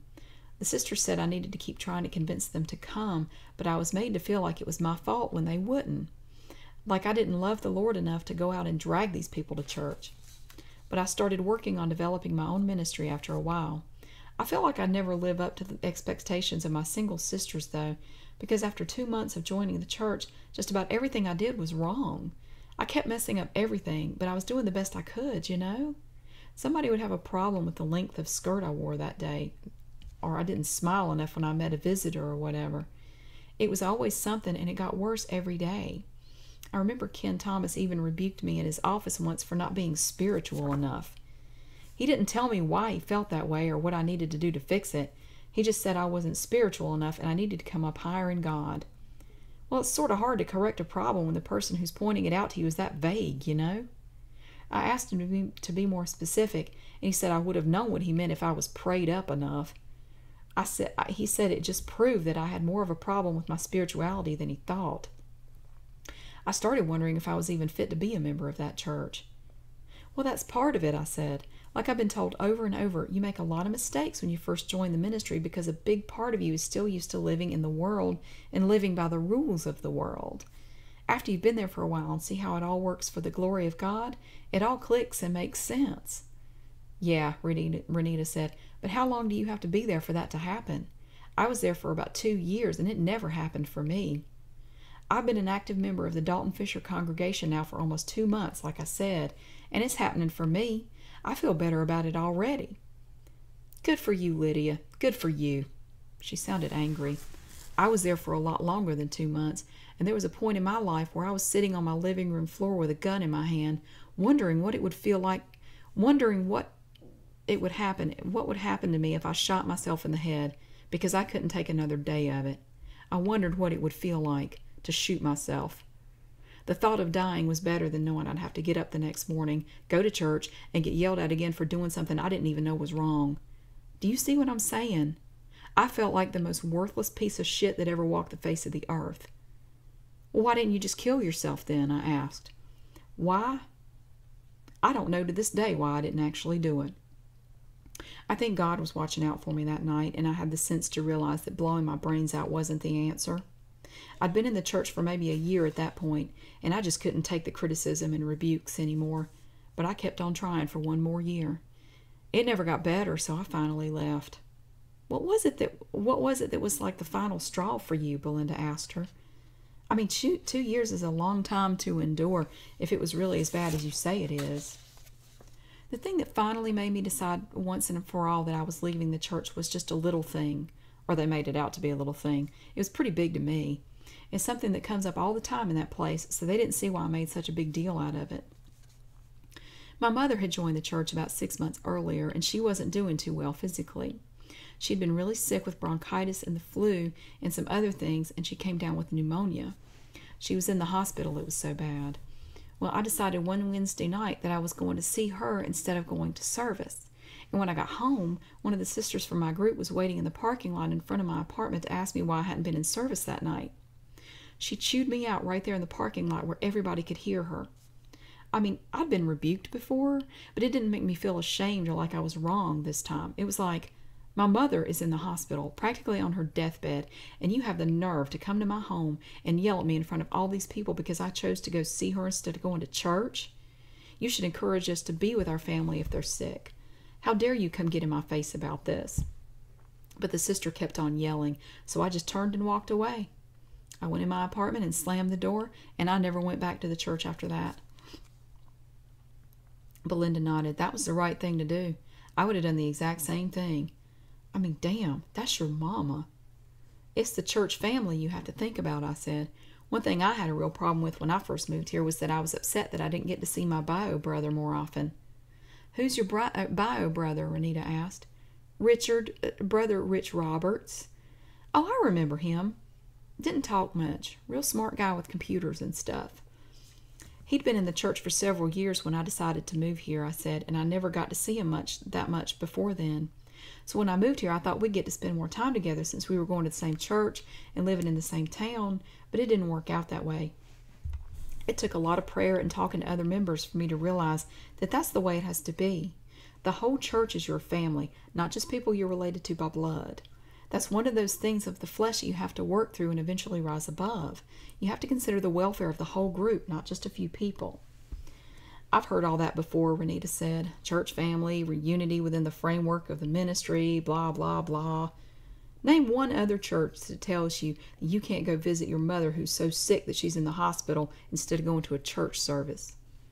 The Open Arms isn't like all those other churches, I said. It's very different from every other church there is, and that's a fact we are very proud of. We're not saying you should ignore your blood relatives, but your priorities have to be restructured, so... Okay, she said, so you think it was wrong for me to go to the hospital to make sure my mom was all right. Couldn't you have gone earlier in the day? I had to go during visiting hours. And hey, I have a job. I still have to earn money. Or is that something the Open Arms is against now, too? No, we understand that people have to have jobs and all that, but your job shouldn't be your whole life. I was just wondering if you couldn't have gone to see your mom at some other time that didn't mean missing service. Why is it such a crime to miss one service? She said. They say you can't miss service. There's no valid reason for not being in church every time the doors are open and all that. People who haven't missed a service for a year, 2 years, 10 years, whatever, they get bragging rights for it. It's like a badge of honor in that place. What's it going to hurt? In 100 years, who's going to know the difference? It could mean seeing a soul saved, I said. You never know. They even say you can't miss service to go on vacation. Well, look at it this way. There are services on Sunday morning, Sunday night, and Wednesday night. You catch hell for missing a Bible study, too, and those are just about every night of the week. And for those nights when you don't have a Bible study or service, they have ladies' auxiliary meetings and single sisters group meetings that you're required to go to. How are you supposed to ever take a vacation? That's why you never saw your brother before you moved up here. He couldn't get away for more than like half a day because he knew he'd been yelled at as soon as he got back to the church. How does it feel to know your brother chooses an organization over his own flesh and blood? The ministry is set up for true believers, I said. We're all people who are willing to sacrifice things of this world and the desires of the flesh in order to spread the gospel to people who haven't heard it. We sacrifice just like the early church had to. We're laughed at, talked bad about, and criticized for our beliefs, but it comes with the territory. If anything, it makes us stronger. Renita looked ready to explode. Belinda reached over and patted her on the arm. "Calm down," she said. "It's all right. You knew it'd be this way." "You knew it'd be what way?" I asked. "We just have two people here who are very strong in their beliefs," Belinda said. "You and Renita. I have strong opinions about all this too, but I'm staying out of it." Renita pulled a piece of paper out of her pocket. "I have a list of books here," she said. "After I got out of the church, I had a lot of questions about what happened there, and if I was crazy to think the Open Arms was like some sort of a religious cult or something. So I started doing some research, and I found a lot of books that helped me see that the things that go on in the Open Arms aren't so unique. Some of the tactics C.T. Faust uses today are no different from the ones Jim Jones used in the People's Temple, and you know what happened to them. More than 900 members of the People's Temple took their own lives in Guyana, South America in 1978 because Jim Jones told them that that was their destiny. They believed this man was God. If you look at the Open Arms, you'll see that's happened there too. I can't believe you sit here and compare the Open Arms to that. A lot of the books on this list are now out of print," she said, "but I found copies of them through internet searches. Some libraries have copies too. All I have are these. You're welcome to borrow them anytime you like." I took the piece of paper and read over some of the book titles. Churches That Abuse, Recovering from Churches That Abuse, Combating Cult Mind Control, Captive Hearts, Captive Minds, Freedom from Recovery from Cults and Abusive Relationships, The Lure of the Cults, Twisted Scriptures. "Thanks," I said, "but I don't think this is of very much use to me." "Just hold on to that list," she said. "You never know." "Whatever." "What was the first thing about the church that appealed to you?" she asked me. The first thing, I guess I was a lot like you. I was really amazed at how enthusiastic the members were about what they were doing in the ministry. They're a really sincere group of people. They have a goal in life, something to work toward, and that was something I'd been looking for a long time. I think lots of people our age are looking for that special something that makes them feel like they can make a difference in this world. That's the Open Arms' gimmick. They claim to offer the only road to salvation, and they basically say that all other churches are clueless when it comes to making it into heaven. They're elitists, and that's one big red flag when you're talking about abusive churches. "Now hang on a minute," I said. "Don't be calling the Open Arms. Let me finish. Your church claims to offer something that you can't get anywhere else, the capital T truth that will get you into heaven. That's one thing that gets people's attention, especially young, naive Christians. Another thing, if you look at Dalton Fisher, look at what activities there are for young people to do in this area. There's not a lot of different things to choose from. Think about the training center here, where a lot of young people come in from all over the country and are here for weeks, sometimes months. A lot of them are away from home for the first time. They don't know anybody, and they don't feel like they fit in or belong here. It's a pretty lonely time for a lot of people. I'm just talking about the people who are in the Navy who come here right now.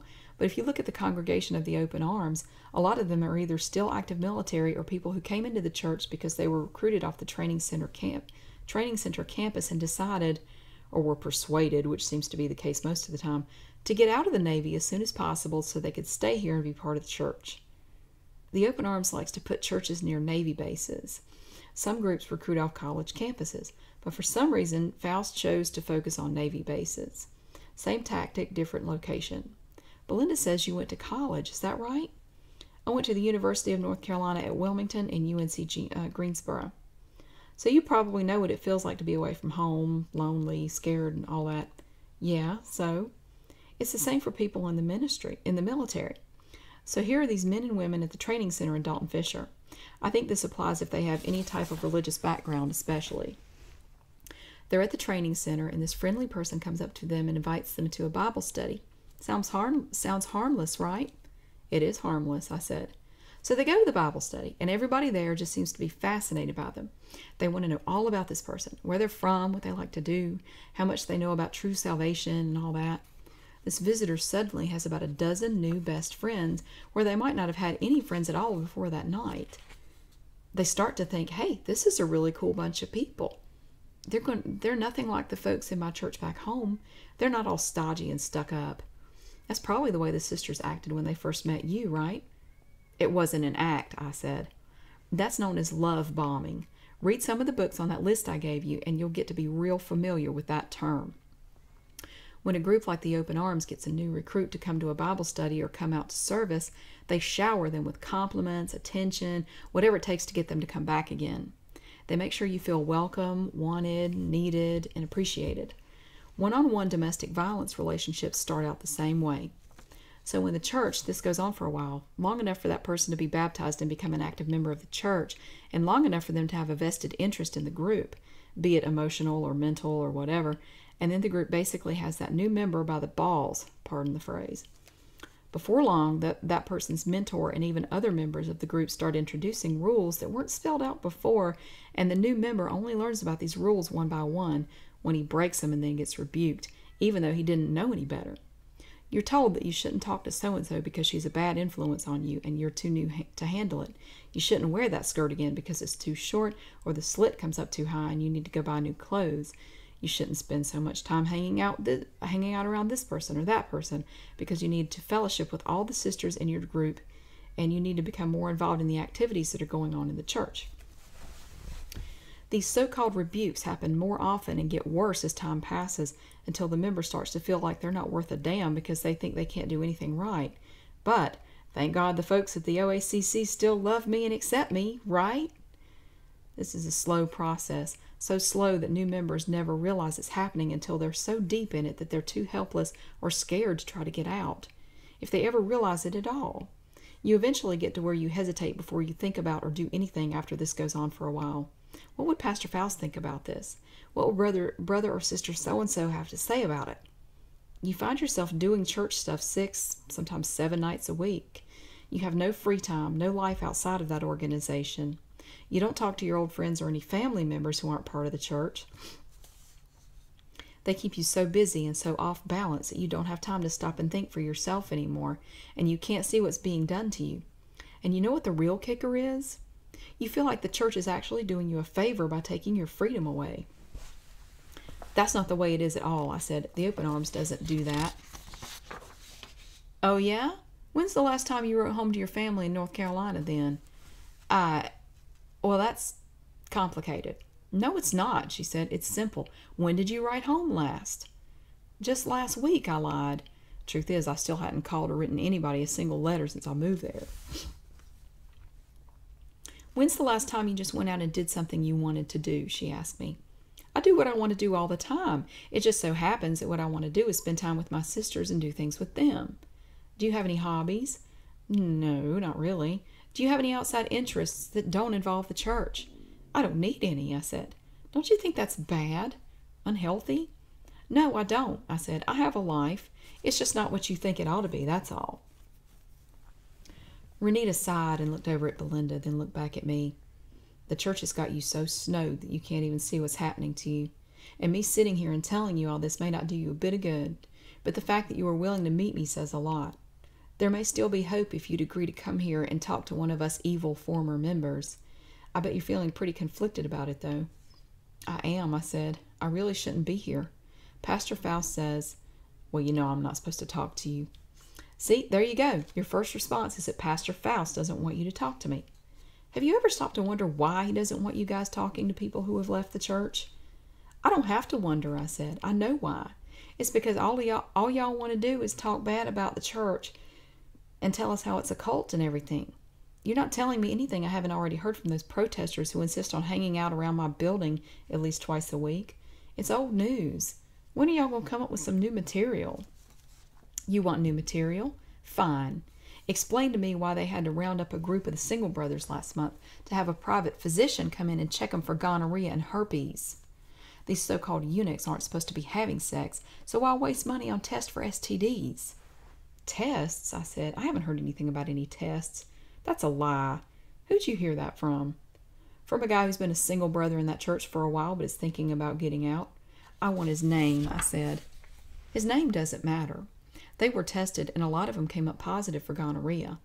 I'm not sure about the herpes test results, but quite a few of them are being treated right now for gonorrhea. Don't you wonder where they'd pick up a thing like that? No, because it's not true, I said. Pastor Faust warned us about persecution, but I never thought... I'll go ahead and tell you, she said. They got it from your pastor, C.T. Faust. He has sex with them on a regular basis, and they got it from him and spread it around. Faust is being treated for it, too. I stood up. That's a lie. You're part of that group that's protesting, aren't you? What difference does it make whether I am or not, she said. I'm telling you the truth. You just aren't ready to hear it yet. But if you want to attack me for going to the trouble of telling it like it really is, go ahead. It won't change reality, Lydia. You've been fooled into believing these pedophiles. You've been fooled into believing these people are something they're really not. They're a bunch of control freaks, egomaniacs, and pedophiles. I'm not saying everybody in your organization had sex with that boy, Eduardo Flores, but every time you drop your tithes and offerings into that collection plate, you're supporting a man who did. And it was all in the name of the Lord, too. She shuddered. Hell's too good for that man. I picked up my purse. I'm leaving. I've heard enough for now. But Belinda, the deal's still on. Renita looked up at me. What deal? I told Belinda I'd only come here this evening and talk to you if she'd go with me to the rally at church tomorrow night. Faust is having a rally tomorrow night? Yeah, but you're not... Renita smiled. Count me in. Chapter 101. Pastor Faust had just come back from meeting with his lawyers when Carl came into his office. I have a surprise for you, he said. Pastor Faust sneered at him. I've had enough surprises today. You won't believe the witnesses the state's managed to get to testify for this thing. How'd this case get so blown out of proportion anyway? Beats me, Carl said. I guess I need to go talk to those lawyers again pretty soon, huh? They need to get me ready, too. Am I supposed to testify? Pastor Faust looked at him wide-eyed. Of course you are. You're going to get up there and tell the truth, and you may be the only one who does from the look of the state's witness list. Who's testifying for the state? You don't want to know. Tell me what the big surprise is. I said I'd do anything I could to help you, right? Right. Well, the backup army has arrived this morning. All of them. All of who? Pastor Faust said. All my single brothers. The ones who were fit to come, anyway. They quit their jobs yesterday, loaded up, and drove all night to make it up here in time. What do I need them for? I got about 400 of them here to worry about as it is. But my brothers are different. You got all those men like Brother Brian weighing you down. And I trimmed that fat out of my group long ago, so to speak. No, these single brothers are truly 100% dedicated to serving this ministry. Giving till it hurts, all that kind of stuff. They won't get in the way or be a problem. I personally saw to that. Where in the world do you expect to put them all? Pastor Faust asked. I already told them to move into the single brothers' houses where there was room. A couple of them are sleeping on the floor, but they don't mind. It's a small price to pay to help you. Pastor Faust thought for a minute. I bet some of them could testify on my behalf. Oh, you know it. Brother Noel would for sure, Pastor Faust said. His name doesn't matter. They were tested and a lot of them came up positive for gonorrhea. Oops, sorry. Hold on, I already read that page. Brother Noel would for sure, Pastor Faust said. Carl rubbed his chin. About Noel. Yeah, Pastor Faust said. He did come, didn't he? If any of those guys came, I know he was one of them. He smiled. I always did like that boy. We had some good times down there. He's not here, Carl said. Why not?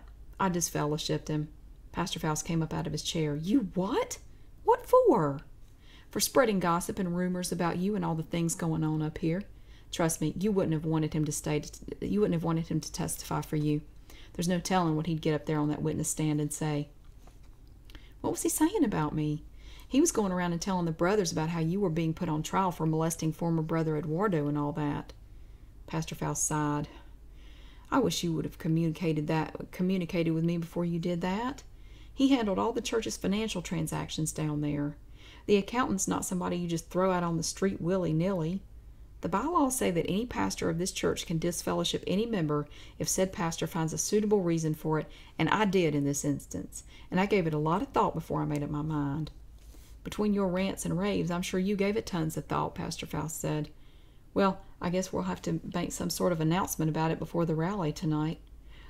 Oh, the rally's going to be amazing, Carl said. We're expecting about 5,000 people here for that. The media, too? Maybe. Denali's still working on that. You want a certain breed of reporter here for such a thing. Invite everybody and they'll make a mess out of it like the Primetime America people. Are you still not talking to Aiden? How'd you know about that?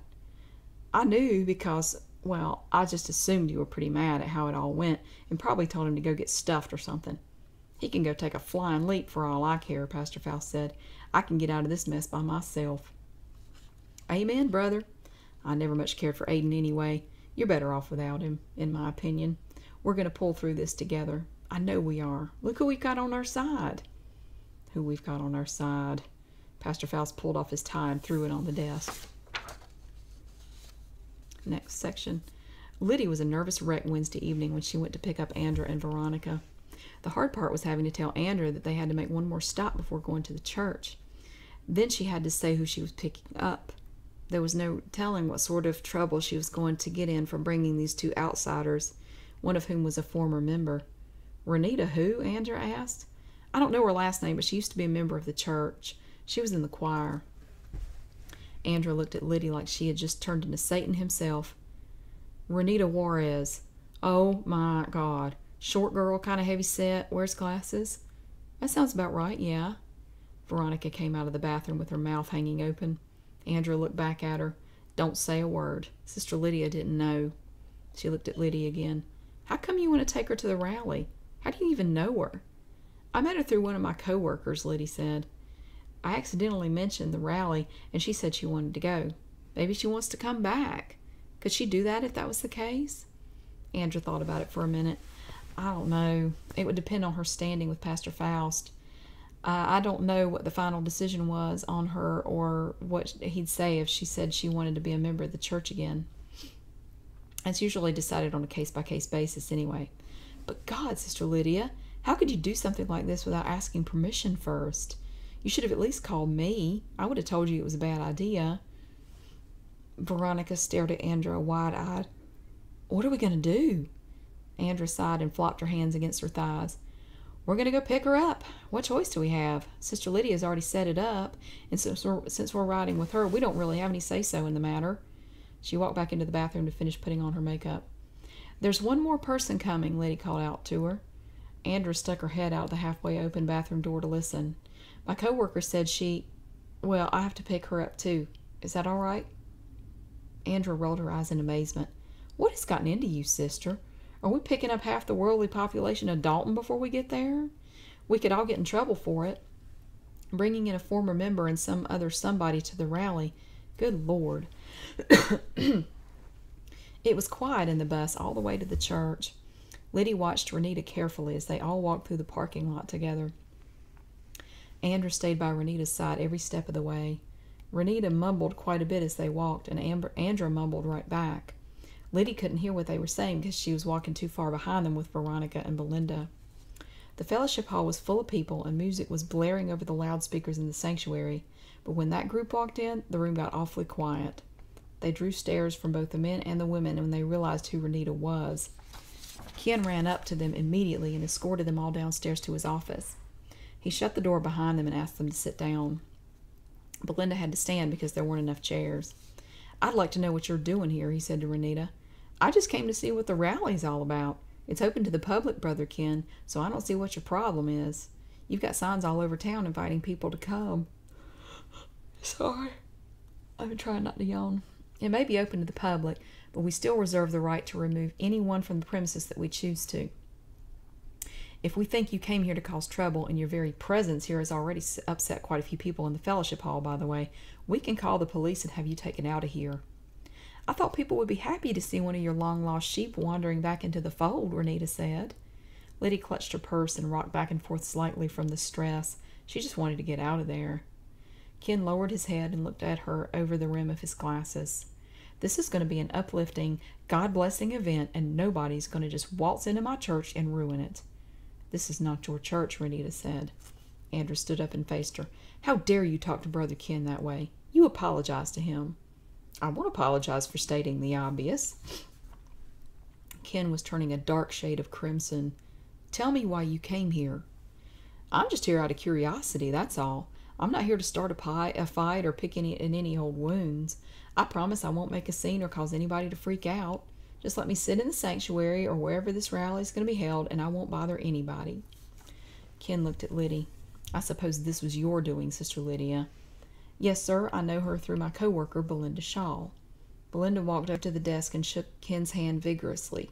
Pleased to meet you. He gave her a half smile. It's a pleasure, miss. Liddy continued. She just said she wanted to come to the rally. Sisters Andrea and Veronica didn't know anything about it until I showed up to get them this evening, so it's not their fault. You guys do have signs posted all over town about this rally that say everybody's welcome to come, Renita said. What difference does it make who I came here with? Ken snorted at her, then glanced at Liddy. I've got more important things to do with my time than to sit here and... I have some business to attend to before the rally starts. He took Liddy and the other four directly to the sanctuary, where he had an usher seat them as far away from the stage as possible. I'm so sorry. Non-members and non-protesters were either seated so far back that they could be neither seen nor heard, or they were escorted off the premises for being disruptive if they had objected to the seating arrangement. Andra sniffed. I've never been asked to sit this far back. Never in all my years in this ministry. It's a disgrace. She looked around. What are our group members going to say when they see us? Liddy held her purse in her lap, her finger ready to press the record button on the tape recorder when the rally finally got started. Renita and Belinda just sat there and observed the people nearby, taking it all in. Andra couldn't stand it. Sister Lydia, she said, I know you've got 2 visitors with you tonight. Well, 1 visitor anyway, but I can't sit back here. I refuse to be seen back here. She gave Renita a hard stare. Sister Veronica and I are going to find an usher to put us in another section closer to the front. Veronica got up and followed her out into the aisle. Renita and Belinda immediately slid over into the spaces Andra and Veronica had left vacant. She's only creating more trouble for herself this way, Renita said without looking at Liddy. What do you mean? Liddy asked, then discreetly turned the tape recorder on. Didn't you notice the order we sat down in on this pew? That was no accident. The usher made sure we didn't sit right beside you or each other, so we couldn't talk without either her or Veronica hearing us. Andrew was supposed to stay here so we wouldn't get to talk to you alone. Same as with the ride over here and the walk through the parking lot. When Ken finds out she and Veronica got up and moved without permission, he's going to have a conniption fit. Ever notice how the ushers will sometimes seat people, then come back and move them someplace else? A time or two, Liddy said. Look up at the ceiling beams. Liddy and Belinda looked way up 75 feet to the ceiling. Okay, Liddy said, and what are we looking for? See those little round black things on the beams? They look like bolts, sort of. Yeah, that's what holds the beams up there. Not all of them, Renita said. If you had a pair of binoculars, you'd be able to see that every other one is a video camera, and those cameras are operated by the brothers in the audiovisual booth up near the second balcony. Those guys aren't just videotaping the service, they're watching where people sit and letting the ushers know when they screw up. Do you know how they let the ushers know from way up there? No. They talk to them in those little earbud radios that the ushers all wear. Have you seen them with the little earpieces? Yeah. Didn't you ever wonder what they were for? Not really, no. You don't question things much, do you? She said. Liddy turned the tape recorder off. Please stop talking to me now. Renita glanced at Liddy's purse. Why do you keep reaching in your bag? Liddy clutched her purse. No reason. Let me see it. Before Liddy could stop her, Renita snatched it out of her hands. She opened it up and pulled out the tape recorder. Well, what's this? Why would you need one of these, sister? It's just to help supplement the notes I take during service, Liddy said. That's all. Renita rewound the tape and played back the little bit Biddy had recorded of their conversation a few minutes earlier. This isn't about the service, she said, and you turned it on deliberately. I don't get it. It's nothing, Liddy said. Renita shrugged. Whatever. Better not let anybody see it if you bring it to one of those come to Jesus meetings where they turn the cameras off, though. I saw Faust take one from a parishioner and smash it to pieces once. Did it right up on stage in front of everybody. God, he was pissed. Does this thing have a radio on it? She turned the tape recorder over in her hands. Liddy took it from her and showed her the radio dial. Right there. There's the volume control, but don't turn it on. Renita snapped the radio on and tuned in to 91.1. I think this is the right station. It is unless they've changed it. Listen. She turned the volume up, and Liddy and Belinda leaned in. They heard Liddy's brother speaking. Okay, somebody needs to go to Section C, Row 12. We've got it. Looks like Sister Anna has 2 guests with her.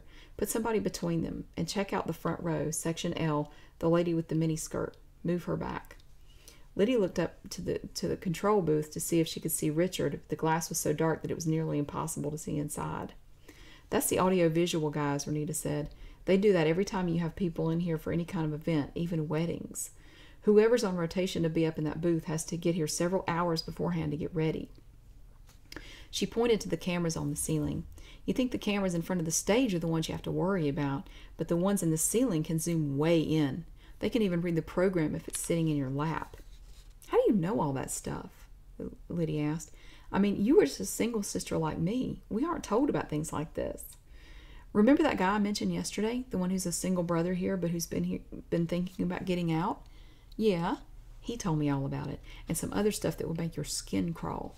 Some of the things that go on here, God, you could write a book about it." Lydia was about to make a private joke about that when a blonde-haired man in a suit down front caught her eye. It was Aiden.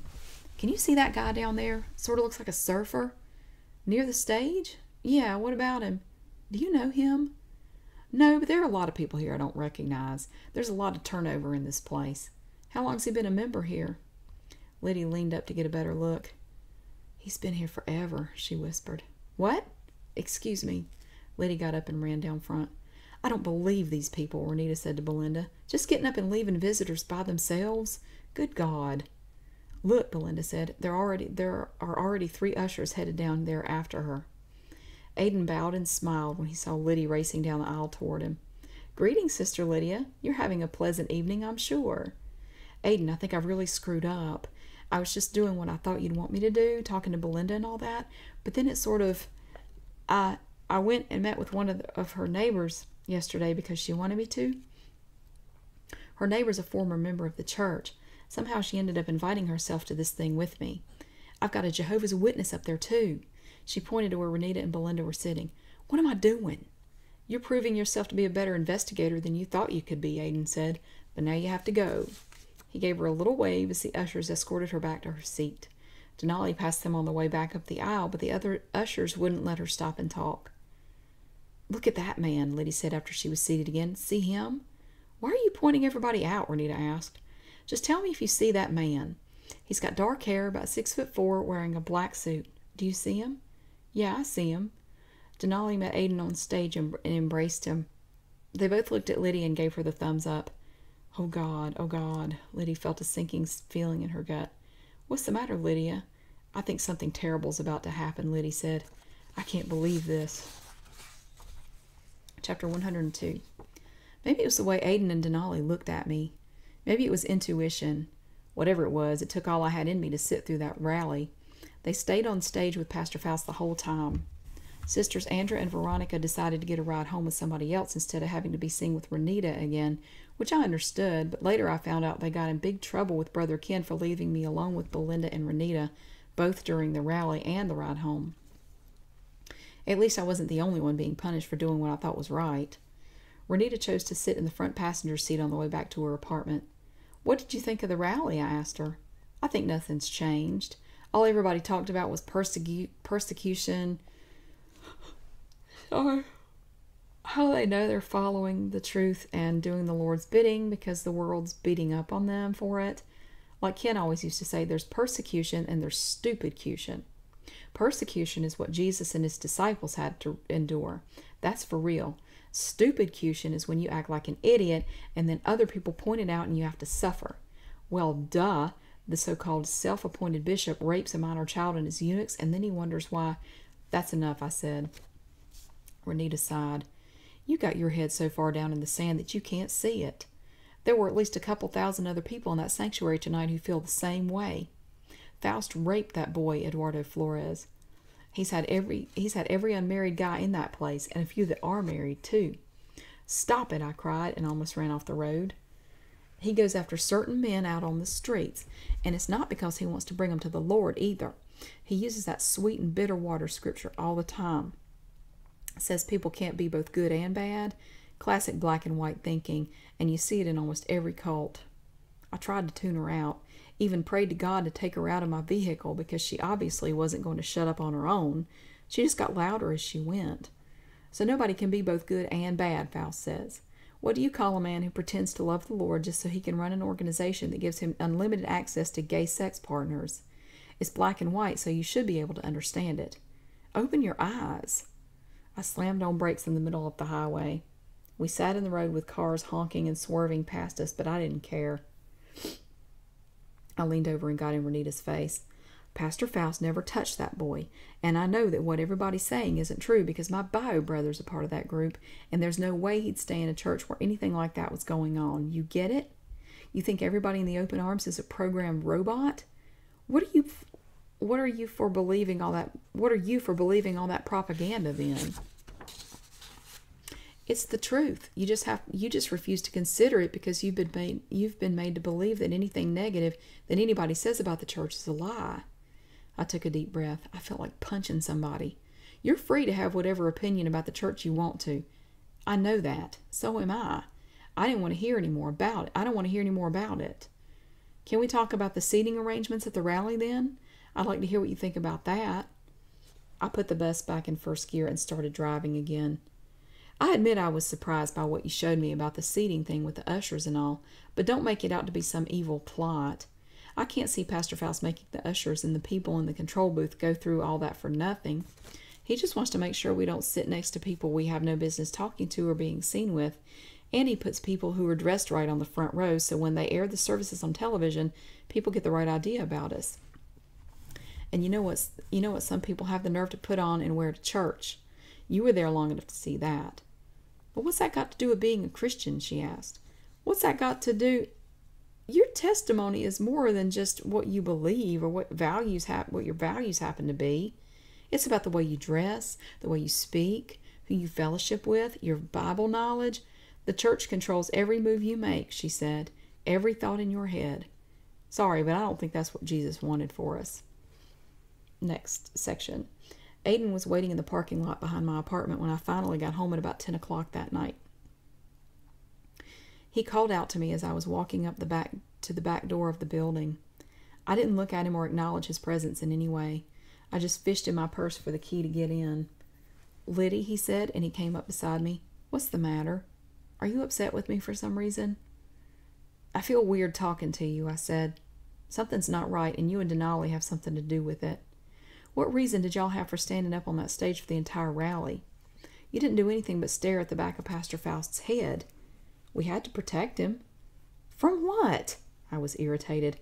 I couldn't see what I was doing, and the stupid key wouldn't go in the lock. There are a lot of people in this town who would love to see him done away with. I finally got the door open, and Aiden followed me inside.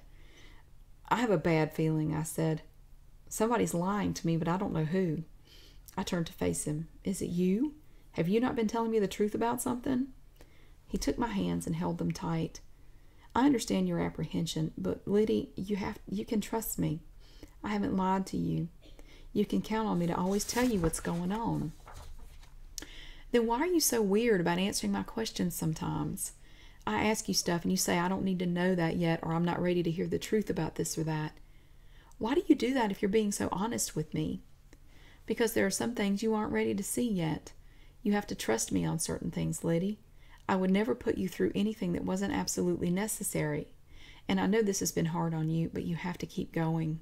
So much is at stake here. What do you mean? I asked him. Aiden cleared his throat. You're not going to be able to make it to work again tomorrow. What? Why not? I'm going to get fired if I keep missing days like this. Don't worry about your job now, he said. I need you to go with me to the courthouse tomorrow. What for? Are the parishioners doing another protest on the steps? They usually do those in the... Eduardo's testimony begins tomorrow morning. Bring your tape recorder and some blank tapes and your notebook. You'll get to hear his side of the story. I can't do that. If Pastor Faust sees me, he'll kill me. Charles? Don't worry about him. And we're going to stop there. In the next section, chapter 103, we will get into reading some court transcripts. And it's going to be kind of awkward. I'm not really sure how I'm going to read that. It's not like reading regular stuff like what I've been reading. But I'll figure something out. I may just have to say their name before every statement. I hate doing it that way, but I'm not really sure how to do it. So anyway, I'm going to stop here because I'm going cross-eyed, and for some reason I can't stop yawning. I'm sorry. And I hope to see you again really soon. I'll try to get some more of the story read as soon as possible. Take care.